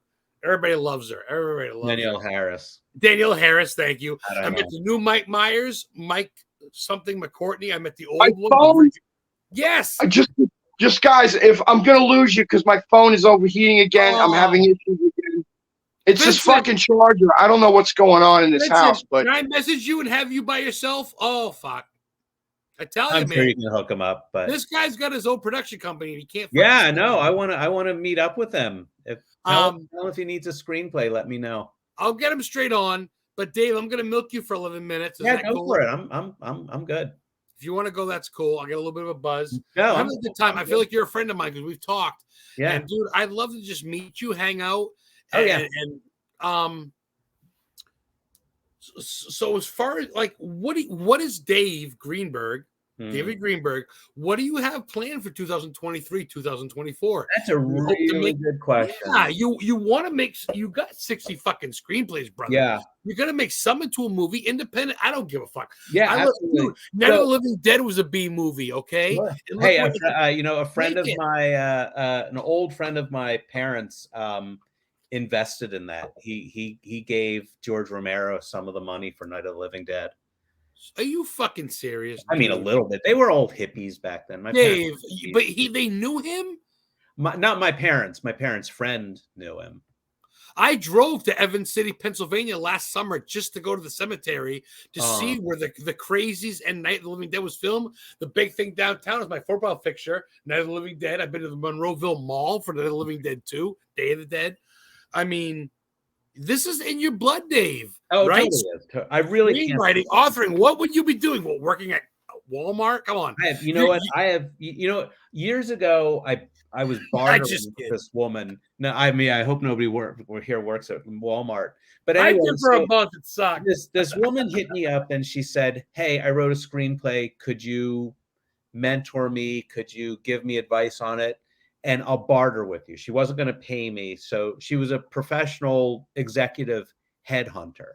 So, and I was barely working. I don't make a dime. I just did my taxes. I made less money this year than I did last year. But anyway, at the end of it, she interviewed me for 2 hours, and I thought she was going to say, "All right, I think you would probably be a good insurance agent or something like that." And then at the end of 2 hours, she said, "You know what? Just keep doing what you're doing." She said, "You're an artist." She said, "You would die in a cubicle. You're just not a cubicle job kind of guy." We're meant for more than that, right? You're meant for more than that. I think so. So yeah, I would like to make a film. Just actually right before I got on, I was going over a story that I have. It's not a horror movie per se. It's a thriller, but it's like a mob thriller. But it all takes place in one room, basically. That's my thing. If anybody is listening, so Saw meets Black Mass or what? Something. I do have one of the films that the producer from Las Vegas is looking at. What do I call it? I call it The Big Chill meets The Blob. It's a group of old friends from college getting together at a lakeside cabin after one of their friends commits suicide, and there's a monster in the lake. They go there to repent. Maybe they're having, at first it's fun. The music's playing, they're smoking weed, they're having a beer. Yep. The girl's got her tits hanging out. Woo! But next thing you know, it's like, oh my God, what was that? Yeah. That's fucking dope. Me, dude. I would gladly be killed in it. Oh, Mike. Dave. I'm sorry. I don't know why I said Mike for. Dave, I would love to work with you. Your brain. I've seen the stuff you do, and you look like you're so much fun, dude. And I feel like you're willing to do most anything. Is that fair? I don't feel like you're too like. Within reason. Well, right, but I mean, you're pretty open to. I am, and I call myself a minimum wage screenwriter, which is actually pretty accurate. I'll tell you. Sorry, cut. Do you know the movie Birdemic? Have you ever heard of Birdemic? Sounds familiar. It's considered one of the worst movies ever made. And it's about killer birds, really cheesy special like effects. The Birds by Hitchcock. It's basically a ripoff of The Bird. Ripoff. Yeah, it's basically The Birds, but made for $50. So in my life, I've only ever turned down 2 screenwriting jobs. Basically, if somebody says you write a screenplay and we'll pay you anything, I'll do it. But I turned down the sequel to Birdemic. But dude, that beautiful brain of yours with 60 plus, you must get some righteous shit just ready to bring on paper/film, right? You might think that. Here's my dark secret. Coming up with stories is really hard for me. If you said, Dave, here's $1 million, go write a screenplay. Plus novels, and you can't think of screenplays, and you can't. It's hard. It's I mean, I can do it, but it's hard. So for What do you instance, do? What do you do, Dave Greenberg? What do you do? well, You sit down, most of the time people come to me and say, "Hey Dave, can you write a screenplay about this? Hey Dave, can you write?" So I have 2 screenplays coming up this summer that I'm writing that I got hired to write, and I'll bring a little bit of cash in. But in both cases, the people who are hiring me are writing the story. They'll send me a 10-page story, and then I just turn that into a screenplay. And to me, that's ideal. well, if I mean, that works for you. of the 60 screenplays, I would say maybe 10 are completely original ideas. No So I made shit. a film. I mentioned that I made a film 10 years ago. It's on Amazon. You can check it out. It gets more bad reviews than good Plug. reviews. I'll No, just say it. seriously, plug, dude. Plug right It's now. called, What we got? it's called Stomping Ground. Now, there's a couple films called Stomping Ground. There's one that was made around the same time. We even have the same distributor, but theirs is about Bigfoot. This is me directing Stomping Ground. I knew I had a picture. I was trying to find it. I got and that was shot in 24 hours. What? Where is that? Wisconsin? Where is that? No, that's believe it or not, that's right outside Philadelphia. There you go. Yeah. Forest, We have woods. Yeah. Stop. So that's my thing. So what's up with this chick? Who's her name? My You know girlfriend what? wants to I'm know. blanking on her name, and you know what? Look at you right there, sitting there with the glasses right in front of the camera. Yeah, just smiling. yeah. I was stuffing money down her. Is that a real strip club or is that a prop set? No, it was a bar, but it wasn't a real strip club. They had a stage. I don't think they have strippers. Oh, there. but it was a real bar though. Real bar. Really? She is. I'm blanking on it. She was a musician. She was in a band. She was on the Warp Tour every year. No shit. No. Yeah, totally blanking on her name. Really cool too. No, it couldn't be Courtney Love, Kurt Cobain. No. I think her name was Fallon something, and I can't remember the name of her band. But Fallon Jack, maybe I've heard of that. You know, it actually is something like that. Yeah, Fallon Jack. I think not Gwar, but she was in like a metal band. Yeah, she was. This girl was in a metal band, and yeah, Fallon Jack. I mean, I guess she's had Fallon. Yeah. I hate rubbing your time, man. Can I grab another 10 minutes out of you? Absolutely, I'm having a blast. Oh, you're so humble, dude. I reached out to you, and I get it. You're like, you know what I mean. You're a busy cat, and I was like, man, maybe I'm waiting for this guy's time. No, not at all. I can't tell you how much I've been looking forward to this. My girlfriend went out of town unexpectedly this morning. So can I ask you what state you live in right now? You're not in Maine, you don't know? Oh yeah, I'm in Pennsylvania. I'm in Philadelphia. Oh, so you stayed in Phil? I went to this past year. I went to where H.H. Holmes. I went to Eastern State Penitentiary. I saw your picture. Yeah. Oh, you stop. You did? Yeah, I commented on your picture. I was like, you were in my town. No, you did. That's fucking right. I'm a little buzzed right now. That's my buddy and me said, you know, we're going to go to Eastern State Pen. I've been to Gilmington, New Hampshire, where H.H. Holmes was. I'm not that I like people that kill, but I'm fascinated with that shit. It's I am too. They think he's Jack the Ripper. That's odd to me. So I went to his grave, Holy Cross Cemetery in Philly, and there's 2 Italian mob bosses buried there. One was killed by a nail bomb. One was killed by a shotgun to the head in Philly. So we went to their graves. Why not? A lot of that in Philly. Yeah. A lot of that. He's like, yeah, whatever. Went to the Liberty Bell. A lot of mob pits here. The Rocky Steps, the Liberty Bell. I gotta shout out Rocky too. You know, when you not Rocky 2, but although I do have a screenplay. A friend of mine wrote a screenplay about the making of Rocky 2 that I no way. But so when Rocky was being made, you know, I was a movie geek and I heard about this movie shooting in Philadelphia, and I'm like, I'm 10 years old, and I'm like, they're coming to Philadelphia to make a movie? That's crazy. But it's a great movie. But more important than that, Stallone is actually a real inspiration to me, because there would be no Sylvester Stallone without Sylvester Stallone. He made his own career. He wasn't happy with the parts he was getting, so he's like, you know what? I'm going to make my own damn movie. He was short. Everyone else is doing that. He was short. He was kind of bad talking. He was a muscular guy, but an Italian, kind of an immigrant, kind of. Yeah. It was rough back in the 80s and 90s. You know that, brother. Yeah, it was rough to meet tough.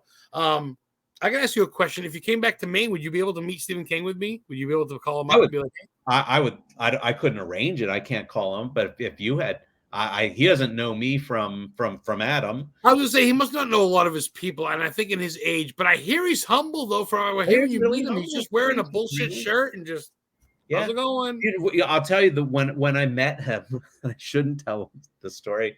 When I met him, he was like eating crackers and like. I hear he's always eating something, meatball sub, crackers, sandwiches. Yeah, I'm shaking his hand and he has like food like flying out of his mouth. I shouldn't say that, but I don't care. You don't care either. I really like him. It's funny because I not to cut you off, but I met you through the Pet Cemetery site, and I knew you off that, and I kind of grew on you towards that because I'm a king head. Yeah. But you that really is, and I'm not trying to undermine it at all, but that's a footnote in what you've done. Yeah, it is. Really. Although, I teach, I teach college classes. And that's what I'm saying. You teach a lot of places. I do. I mentioned in class yesterday. Online, I said something about working on Pet Cemetery in class yesterday, and this girl was like, "No way." She was like, "So I totally scored points with her." Well, you got to admit it's a cult classic. The original's way better than. I mean, the new one's great. I love the plot twist. The girl dies. Yeah. What do you feel about that? I don't think I saw the remake. I don't think I saw really the girl dies this time instead. I knew that. I heard that. And then they did a sequel to the remake. Well, yeah, the Pet Cemetery 2, the kid from Terminator 2's in it, and the father's a cop, and he kills a kid with a dirt bike, and it's great. I own it but it's not associated with King. But I've been to the original Pet Cemetery where the girl had the sign up. I've been to the one where you guys shot in Ellsworth behind the Elks Lodge. I've been to everything with the Micmac, and I live that. That's my YouTube channel. You should get to the Micmac school. Oh, now here's a piece of trivia you might not know. So you've been to where the Crandall house is. Right across from the Hancock. Yeah, Hancock. Oh, and the Creed house too. Right across, yeah. So in the front yard of the Creed house, they have this giant tree, like an apple tree or something. It's gone now. It's just a little grass knoll with the rocks around it. Okay, because it wasn't originally there.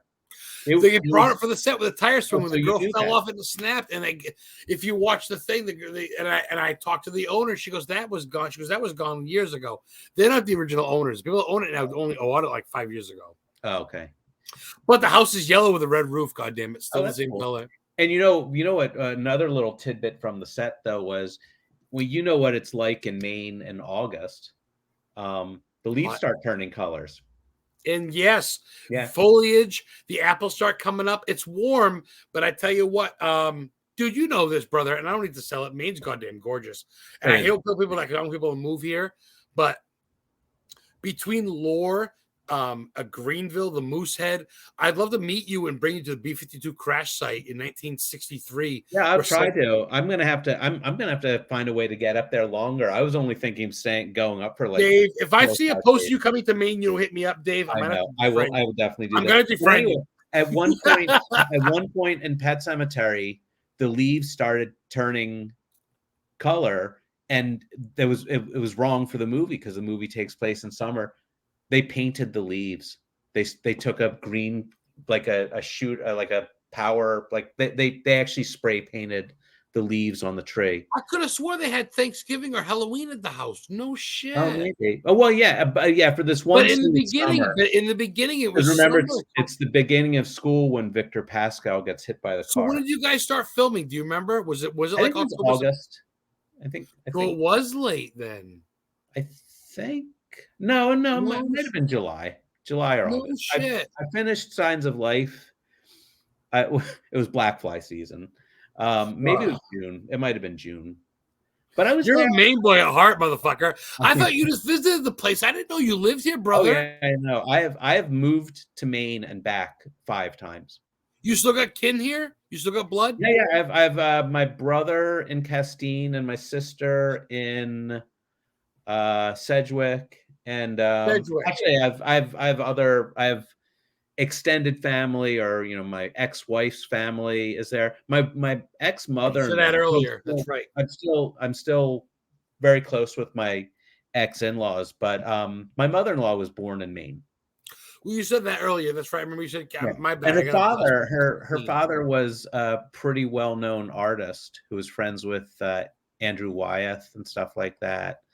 And the Wow. grandmother wrote a book about living in Maine. They live down, do you know Popham Beach?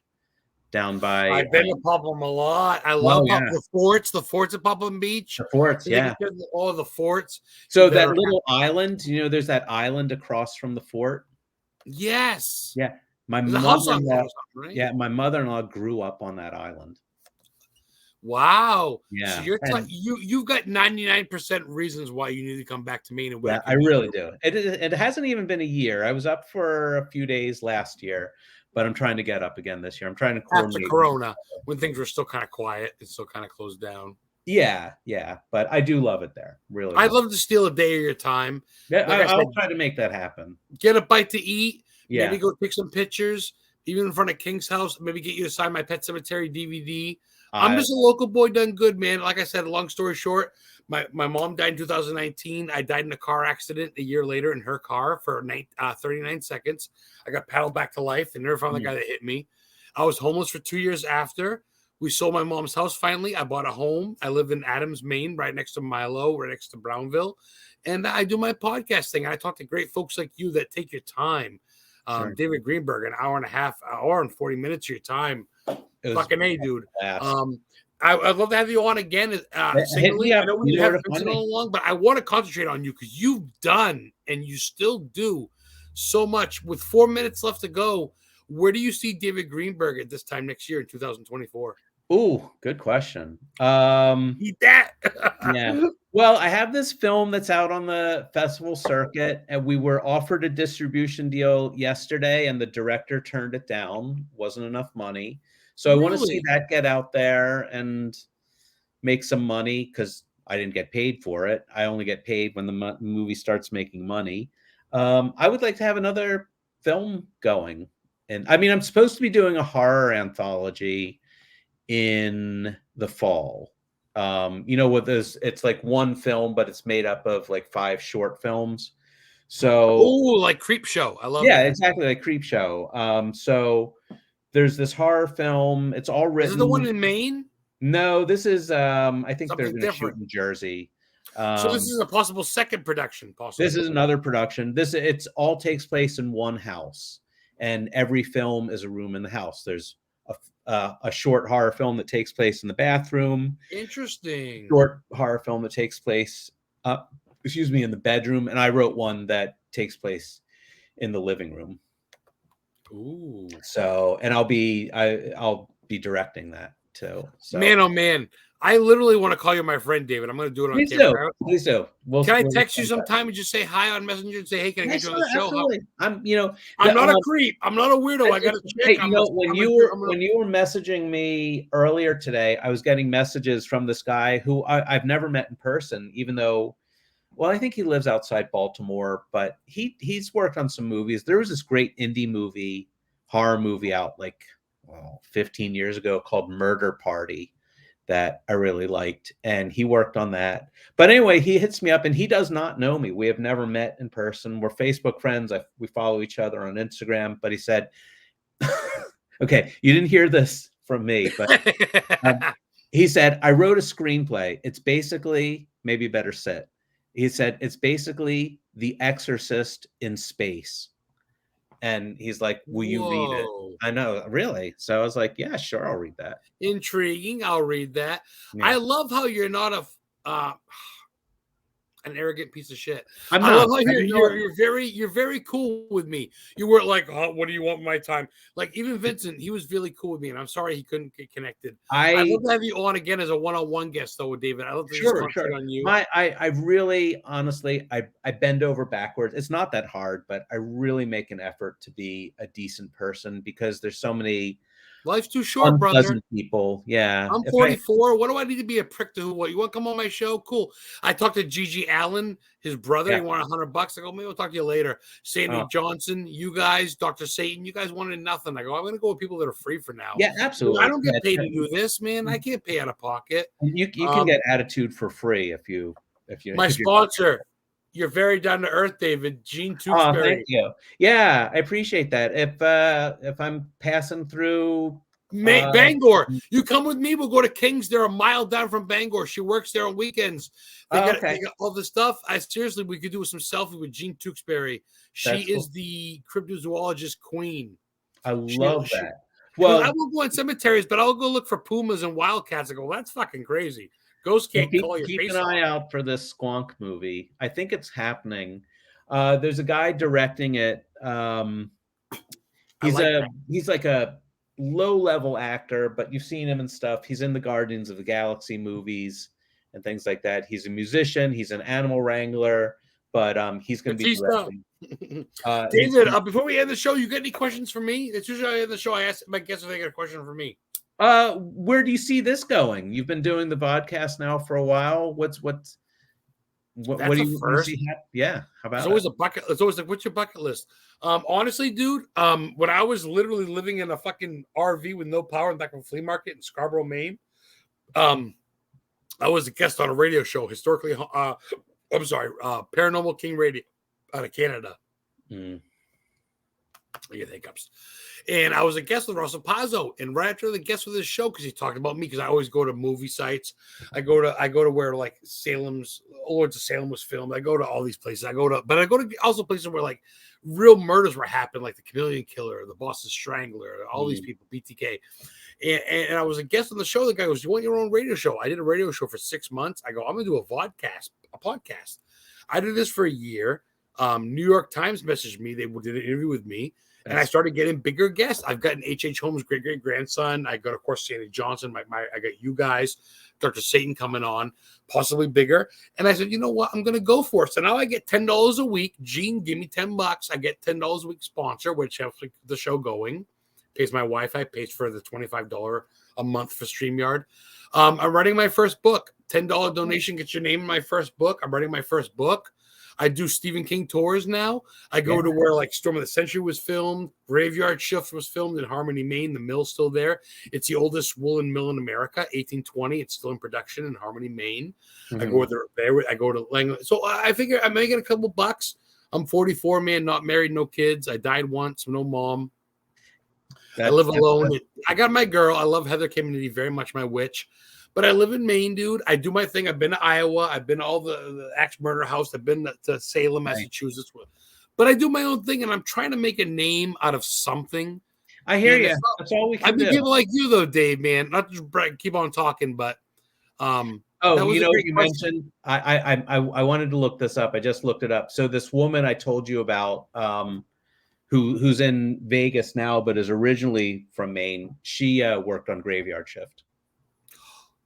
See, and I went to the mill, and the guy owns it now. And then I go, okay, so now I'm friends with one of the dudes that worked there. So I go to the Bangor Waterworks, and as you tell, Bangor Dairy, Maine's got the canals, which is the Barons. So I've been to the home of Pennywise with Lover's Leap. I've been to the White Storm, the big water place. I'm a Stephen King fucking nut. You know what? Legit. I don't know if you asked me this before, but legit, one of my favorite vampire movies. Yes, the original Salem's Lot. I was saying Nosferatu must be up there. Oh, well, that's good too. Yeah, that's good too. But Salem's Lot, they redid that. They redid that this past year in Massachusetts, and I think a bar in Ellsworth, an Irish bar. But Salem's Lot. Where do you stand on? What's the movie with the Kiefer Sutherland and shit? Oh, Lost Boys. Yeah, where do you stand on that? I was not a huge Lost Boys fan. Stop. I can appreciate it on one level. But I really like Vampire and Vampire. Blade? The other, I have to admit, I never saw Blade. Fucking Dave, dude. I was having babies back then, or my then wife was having babies. Dude, if I could hug you through this camera, I need to meet you in person because I'm going to hug you. Cool. I'm going to buy you I'll mention one more too. You think, because I've been in vampire movie mode for the last 2 years, because like I said, I was about to make a vampire movie. The original old school, I don't know, this might be before your time, Kolchak the Night Stalker. Ooh, please mention me that later. Kolchak the Night Stalker was a show. It was in the 70s, but in the 90s, it inspired X-Files. When they did X-Files, the guy said, I want to do Night Stalker for the 90s. Ooh, please mention me that later so I can remember that. I'll watch it on the show tomorrow. If not, First Night Stalker is great. Okay, so this brings me into a question as far as real life stuff, because I believe in Bram Stoker. Not even that, but I believe in Vlad the Impaler in Romania. Do you believe in real life? Do you believe in Connecticut vampires? Do you believe in? Well, okay, and so like I said, I've been in research mode lately, and so some people are expanding their definition of vampire. Like these people, I'm sure they have them everywhere, but I happen to find them in Philadelphia, who say they don't drink blood, but they feed off people's energy. I'm like, that doesn't count. That doesn't. Sorry to laugh. The Connecticut vampire stuff.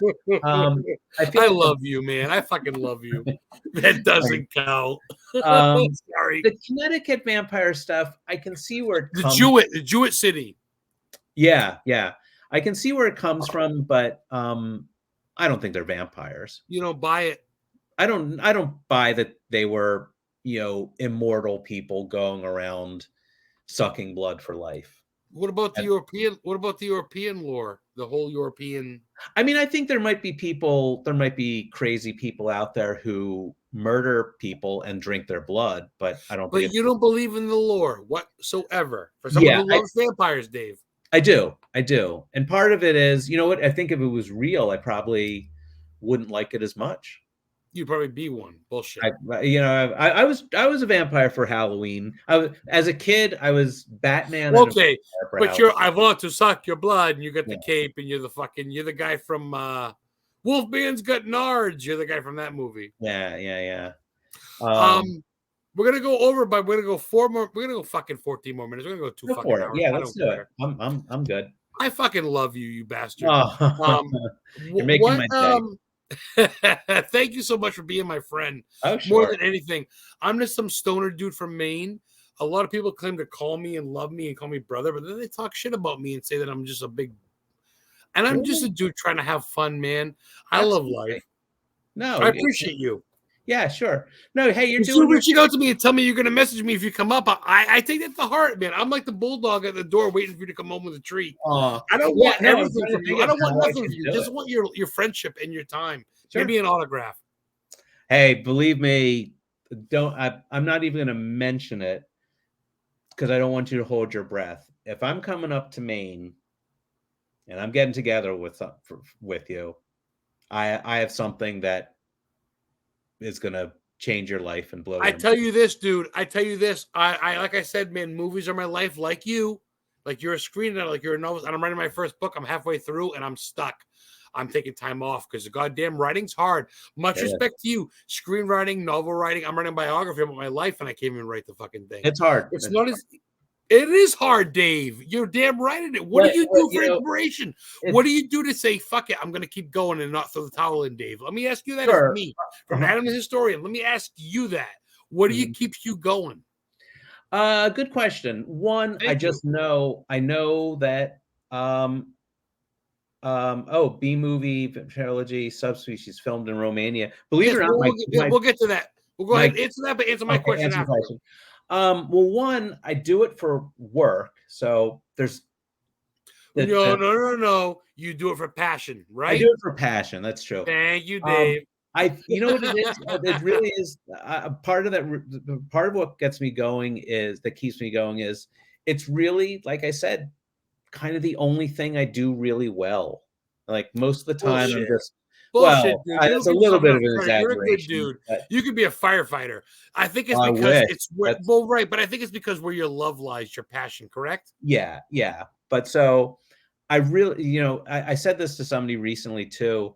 I never feel more alive than I do when I'm struggling with a screenplay. Like I've had a couple screenplay doctoring jobs, which means people gave me their screenplays that weren't working and I fix them. I make changes and stuff. But, when I'm working on a screenplay, I'm like, well, what if I take this scene from the end, cut it in half, put half of it at the beginning and the other half in the middle? Will that work? And that gets my blood going. And I really, it's like, you like a challenge. It's a challenge. Yeah. You like your back against the wall. You like can you do this? Fuck yeah, I can. Yeah. You don't like the easy road, brother. Exactly. So yeah, when I'm sitting and writing, I know that this is what I was meant to do. I can respect that. We'll get to Gene's question now. I just wanted you to answer that cleanly, and that's very cool. Gene, the sponsor, Gene Tewksbury, thank you for tuning in like literally every week, Gene. You are not, I don't give a shit that you're a woman, even though I do, and I know you love Kane, the wrestler, WWE, WWF, but thank you for all your support and love for the show. Cryptozoology, thank you for breaking barriers. She asked you, she says, I love B vampire trilogies and sub-series filmed in Romania. Yeah, I don't know that you one. as well. You like the lore, the history, Bram Stoker? You know, and get this, my grandfather is actually from there. Dig. Wow. Yeah, all the, 3 out of 4 grandparents were born in the States, but this one grandfather was born, and he was born. Nobody can actually, pinpoint where he was born because the borders kept changing. Is that where your name comes from? Your last name? Yeah. Well, there's a lot of Greenbergs out there. Not in Maine, probably, but yeah. There's a lot of green. Yeah, but there's yeah, some people say he was born in Transylvania. Some people say he was born in Moldova. Some people say he was born in Romania. Dave, give me this. Give me your bucket list, brother. Where haven't you traveled that you'd love to go before you go? Good. Wow, that's a tough question because my girlfriend loves to travel, and I've just suddenly have her say hi. Is she right there? She's not. She went to California. Maybe no, she never goes. Smart girl. Yeah, but what's your bucket list? Give me a couple. Give me one for the States. Give me one for worldly. I want to go to. I'd like to go to Australia. Really? Yeah. Why is that? Family, friends? Well, I had a crush on an Australian girl in college, but it's the accent. It's the accent. My I don't know if you have an iPhone, but my Siri on my iPhone, is an Australian woman. Of course it is. Because I had a crush. Good night, David. Good night, David. Come on, David. Come to bed. What's one of your places to see in Austria? Is there like? I want to see the big Ayers Rock, that big rock that's in the middle of the country. I also just want to suck up the culture there, and Ireland. I'd like to go to Ireland. Everybody loves the castles in Ireland. Everybody loves I have this connection, this pull towards Ireland, and it's not just because I'm a massive U2 fan. I forgot about that. I got 13% left on my flat laptop before we go. Give me. I love U2, but honestly, I love the Dark Knight soundtrack. Kill Me, Kiss Me. Yeah, that's a good one. Yeah. Give me one for America. Where haven't you been? Where haven't I been in America? Well, I have this fascination with the middle of nowhere, so I'd like to go like to the middle of Iowa, again? Nebraska or something. I just want Nebraska. No one ever said Nebraska. No, I just want to see what It's a couple years ago. I got hired to write a movie. A friend of mine who's a commercial director said, "Hey, I have a whole camera crew, equipment, everything ready to go in Tulsa, Oklahoma. Can you write something about Tulsa?" So I wrote a screenplay set in Tulsa, Oklahoma. Pretty good. But now they have, I don't know if you've seen the Stallone show, Tulsa King. I gotta ask you, no, Dave. I gotta ask you, what the fuck did you write about Tulsa? It's crime and drug dealers and Billy the Kid, but modern age or something. Basically, if you ever saw the old Western High Noon, Gary Cooper, Bill Clinton's favorite movie. No shit.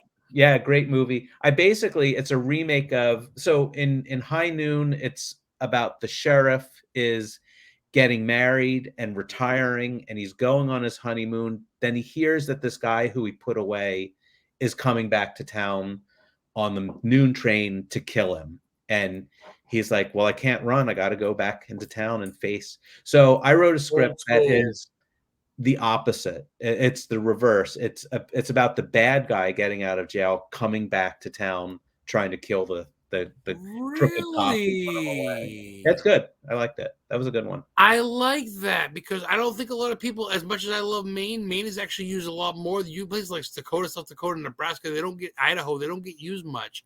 No, and I think that's kind of cool with the whole lore, Billy the Kid. So you like a Western type thing? That's kind of in your blood. Yeah, it's a modern Western, but I love every time I'm in Maine, I'm coming up with ideas for movies. I would love to make a movie in Maine. Dude, I'm known locally as, like I said, Adam the Historian Ghost Hunter, and I work with the Warren Legacy. I did it for a while. Ed and Lorraine Warren's grandson, Chris McKinnell, Annabelle, The Conjuring, all that stuff. Conjuring made a lot of movies, and I was the Northeast Historian chapter leader. And for New England, dude, when it comes to people in Connecticut, New York, Rhode Island, Massachusetts, Maine, they hit me up, and I gave it up because I'm starting to get a little bit bigger now, and they didn't really help me out. Long story short, I'm not going to bash them. I'm still friends with them, but I kind of wanted to go on my own. I've kind of always been a loner, and I feel like I broke free of that, and I feel like I'm doing my own thing. That's why I'm writing my book. So if you come to Maine, dude, I'll show you the parts you haven't been to because I make it my luxury to go. Yeah, I want to see the northern part where there's nothing. And have you been to where Al Brady was in Maine, in Bangor, Maine, after Bonnie and Clyde? You've ever heard of Bonnie and Clyde? Guys, historians listening, after they got killed and Dillinger got killed, Al Brady from Indiana was America's Most Wanted.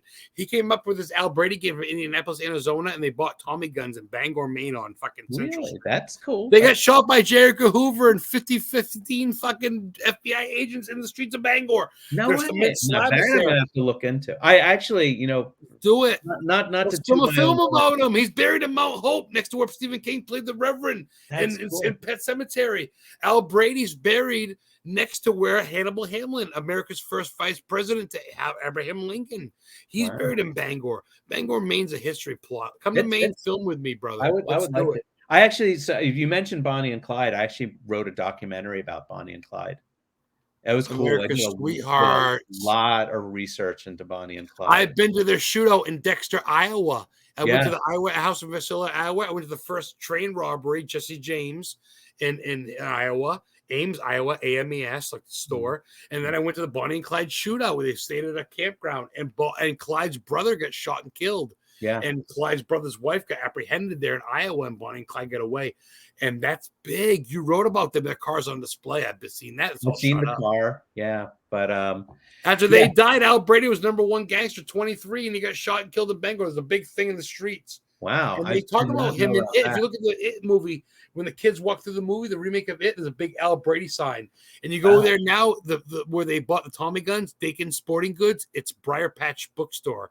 I bought a Stephen King book there. Talked to the guy for a minute. Well, as soon as I get off the phone with you, I'm gonna look into Al Brady. I'd never heard that story. I love that. He's buried in the Jewish section. There's a Jewish section in Mount Hope Cemetery, America's second oldest garden cemetery after Mount Hope in Auburn. Mount Hope Cemetery in Bangor is where Stephen King was a reverend. Pot Cemetery. It's America's second oldest garden. Al Brady's buried there, America's Most Wanted in 1937. I've been to his gravesite. I would love to work with you. I will work for dirt cheap. I will work for literally a hug and handshake and an autograph. We'll definitely stay in touch. All right, but yeah, good to talk to you. And so good to talk to you. We're going on 2 fucking hours, 3 minutes left. Can we plug some stuff? Where can people plug it? David Greenberg, Vincent Gustani. Thank you for joining us, Vincent Greenberg. Where can people find you? Facebook, YouTube, Twitter. Amazon, I'm on Facebook. I'm on Instagram. My name on Instagram is False Climax. Don't read too much into that. That's a screenwriting term. I know. It's a screenwriting term. TikTok, YouTube. I am on TikTok. I don't really make TikToks, but I watch them. There's some great stuff on TikTok. I'll follow you. I'm on there freshly. I got 580 followers in like 2 days. Really? Oh, wow. I don't have that many. All right. Yeah, I'll follow you. So I'll follow you. Yeah. So TikTok, Instagram. Are you on YouTube, Dave? Are you? I am on YouTube, but I don't really do anything. What is it on YouTube? Just Dave Greenberg? I think it's just David Greenberg. There's a lot of us out there. Professionally, I have to go by David J. Greenberg. I fucking love you. You're a fucking good. I could have a beer. I could just sit there and talk with you and have a pizza. I would love that. I would love to. Where are you on? Are you on Twitter? Are you on Amazon?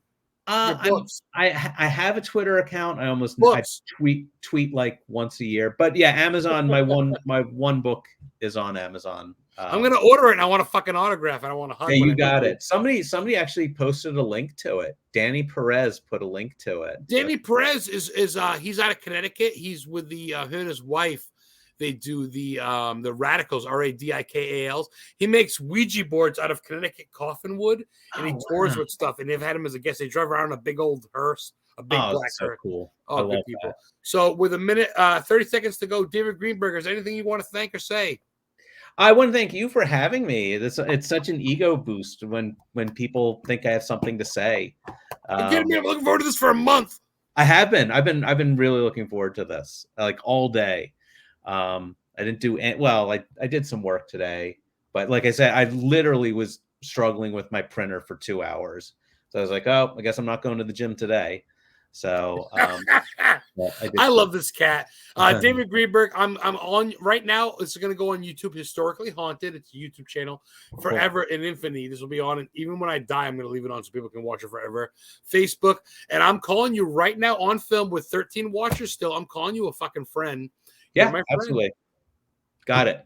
We're going to have that here. Don't bullshit me. No, you great got show, it. Megan Moles. Thank you, Megan. I've known Megan since I was like 4. Heather, great, cool. Everybody. Lilac, Wowkin. Thank you, Lilac. Lila's been watching for 2 years. She's been watching since the second episode. Never met her in Georgia. So, Dave, thank you for being a friend. I'm going to have you back on. This will be on YouTube, and we'll talk tomorrow. When you're in Maine, you're hooking me up, or I'm going to stalk you. Absolutely. If I come to Maine, don't bullshit me. I'm going to try to see you. I have something that I want to give to you, and I'm not going to tell you what it is until we actually can meet in person. Love you bunches and bunches. I'm on a hug and an autographed DVD, and the rest of that's a gift. So thank you guys for watching. Next week we have, I forget, he's an author. He writes books. After that we have Dr. Satan from Rob Zombie's A House of Thousands of Corpses. Dean Greenberg, the original Pet Cemetery. He also writes so much. He writes books. He's an author. He writes on so many things. Check him out. Google him. It's not hard to find. Thank you, historians, for another great episode. 2 hours.